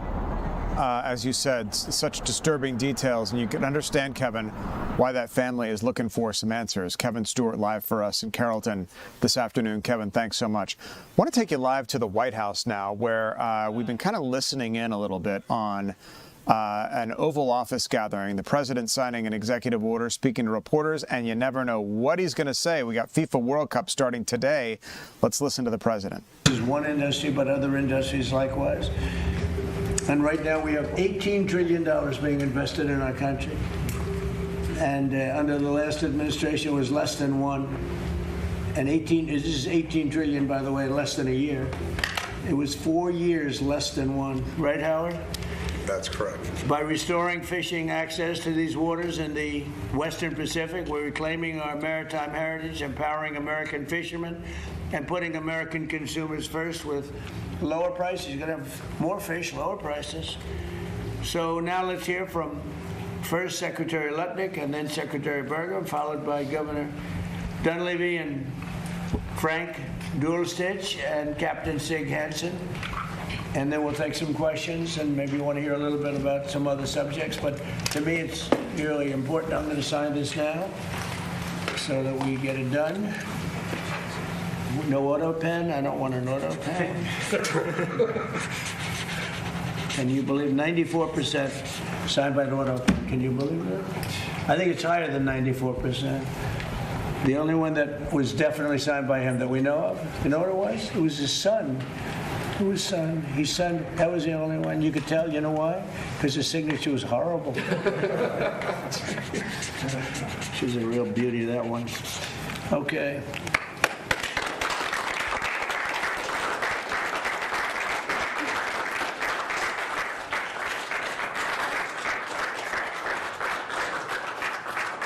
Do we want to do some questions? Mr. President. You would like to speak? Yeah, go ahead. So, this action, 500,000 square miles were closed to American fishermen. You couldn't go and fish. 500,000 square miles. I mean, just think of how big that is. And if you had an American flag, you weren't allowed there. But of course, everybody else went. So they went in our waters. These are our waters. Right? And so what did that result in? That resulted in us, instead of having seafood exports, because we have great fishing opportunity, we were an importer. We became an importer of seafood. How crazy is that? So the president is finally changing that. This is a massive win for our fishermen, a massive win for our waterfront communities who process it, all these processors. And in the end, we are going to eat fish caught by us. What a shock! Eating fish caught by us in our waters. So this is just common sense, smart. We already have the best conservation rules in the world, and this was one on top of another on top of another. So thank God from the fisherman's perspective, and I get these calls all the time. Order signing ceremony there. The president just about to take some questions. We're going to continue to monitor that news conference. It's really when the Q&A starts that the president starts to speak extemporaneously on a lot of issues, and we were really looking for an update on this temporary pause in strikes against Iran and perhaps the way forward with Iran, the president posting on Truth Social not too long ago. So we were hoping that he would elaborate on that a little bit. But this signing ceremony dealing with fisheries in the United States and harvesting our own fisheries and supporting our fishermen off our own coastline. The president signing that executive order just now. Howard Lutnick is the person who just spoke, and Doug Burgum, the Interior Secretary, also speaking there in the Oval Office. So we'll continue to monitor that. And as we continue, first responders from across the state in Cherokee County today competing to see who the toughest of the tough is. And they're tough, trust me, when we come back.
Welcome back, everybody. Got a great story about some friendly competition happening from across the state, really, happening in Cherokee County.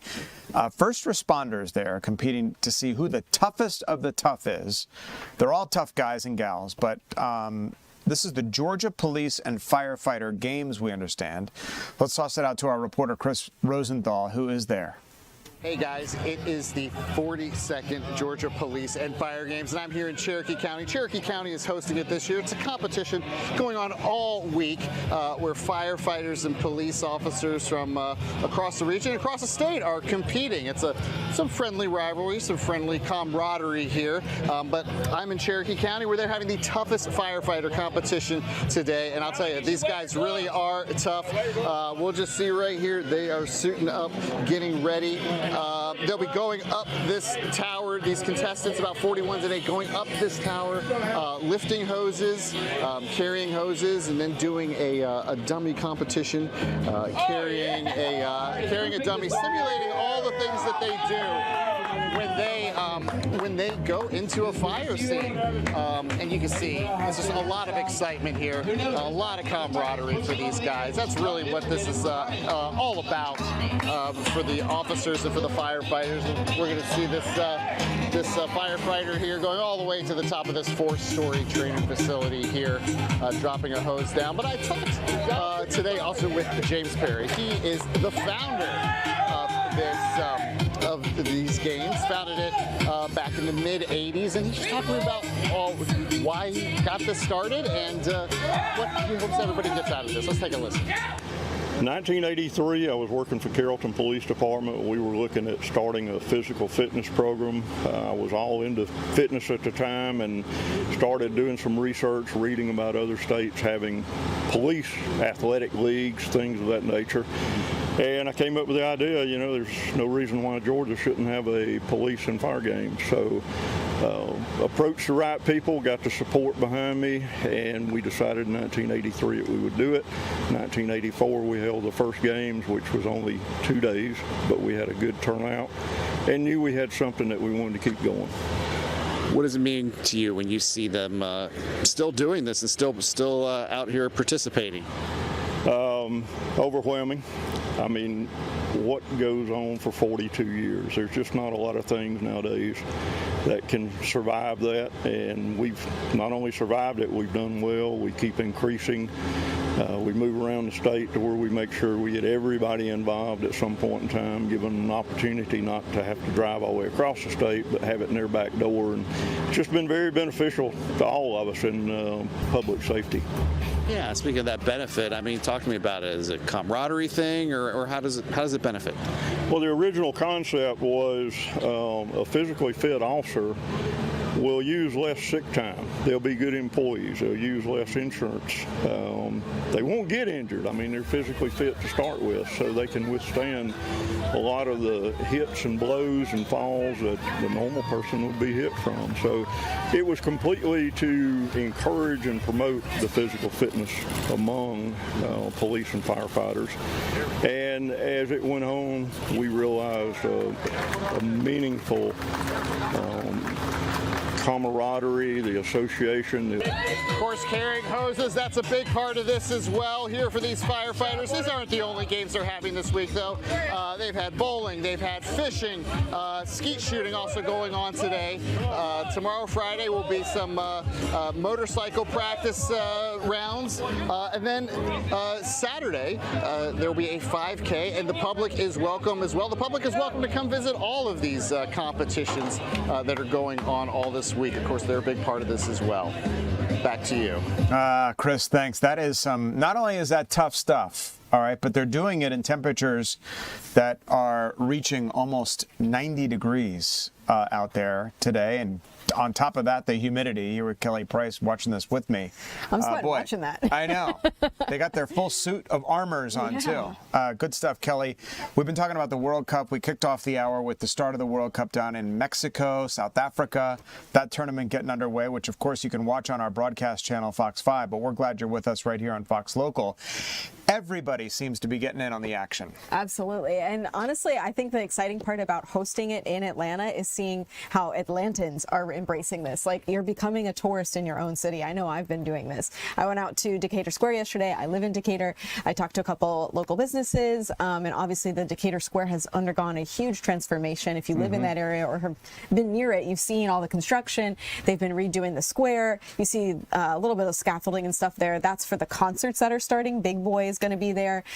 So that's what that is for. They're all free concerts. I think it's 34 concerts over the next, month or so. But all these businesses are really gearing up for not just Atlantans and lots of other people locally that are coming, but international people who have already started coming and frequenting their businesses, and they're really excited about it. And so when is the action happening down there? In other words, is it on the weekends or is it through the entire World Cup whenever these games are happening? It's already started. When I was talking to them yesterday, they were saying, hey, we're already seeing people from out of town, international people, but also, just like I said, curious Atlantans that are coming around, seeing what's going on. They're already kind of increasing their staff. Both of these restaurants that I talked to, Belen, which is a Argentinian restaurant on the square, as well as O'Sullivan's, as you see the beautiful Guinness there poured. They are both going to have TVs, extra hours. They got Iberian Pig. I mean, Spain is kicking off the games here. Yes. I was talking to the one of the co-owners at O'Sullivan's. He said we had to order a bunch more glasses for the Guinness, bunch more coasters. They redid their keg system. They have new AC that they installed. So there's all these preparations are happening for the World Cup outside of what's going to be happening in downtown. And they're all really excited about it. Well, first of all, I love this video that you shot, creating this kind of content for World Cup. And I love that Decatur has such an international feel with all of these international restaurants. You got an Italian restaurant, an Irish restaurant, you got the Spanish restaurant out there, and it all looks like they're all putting their best foot forward for these games and all these people flooding into our city. Yeah. I mean, there was a study that came out that $142 million is the economic impact estimated just for Decatur. Incredible. Yeah. Well, it looks like a lot of fun. As you said, Decatur has spruced itself up and looks like the place to be, especially if you just want to get out, have some fun, walk around the square, sample any one of these restaurants that you went in and shot. And some great. Did you shoot this on your iPhone? No, on one of our little cameras that we have. Yeah, but it's great video. Yeah. I talked to both the owners. I don't think we have time to get to that sound, but they're both really excited about this coming to the area. Argentina, obviously a huge player in the World Cup, so they're excited to see their team. Their co-owner was actually at the game in Auburn the other day. So, all right, looks like the place to be. Kelly Price, sports. Thanks. We know you're going to be busy over the next 6 weeks. Thank you for joining us for the 3 p.m. streaming hour here on Fox Local. Don't go anywhere. The news continues right here, right now.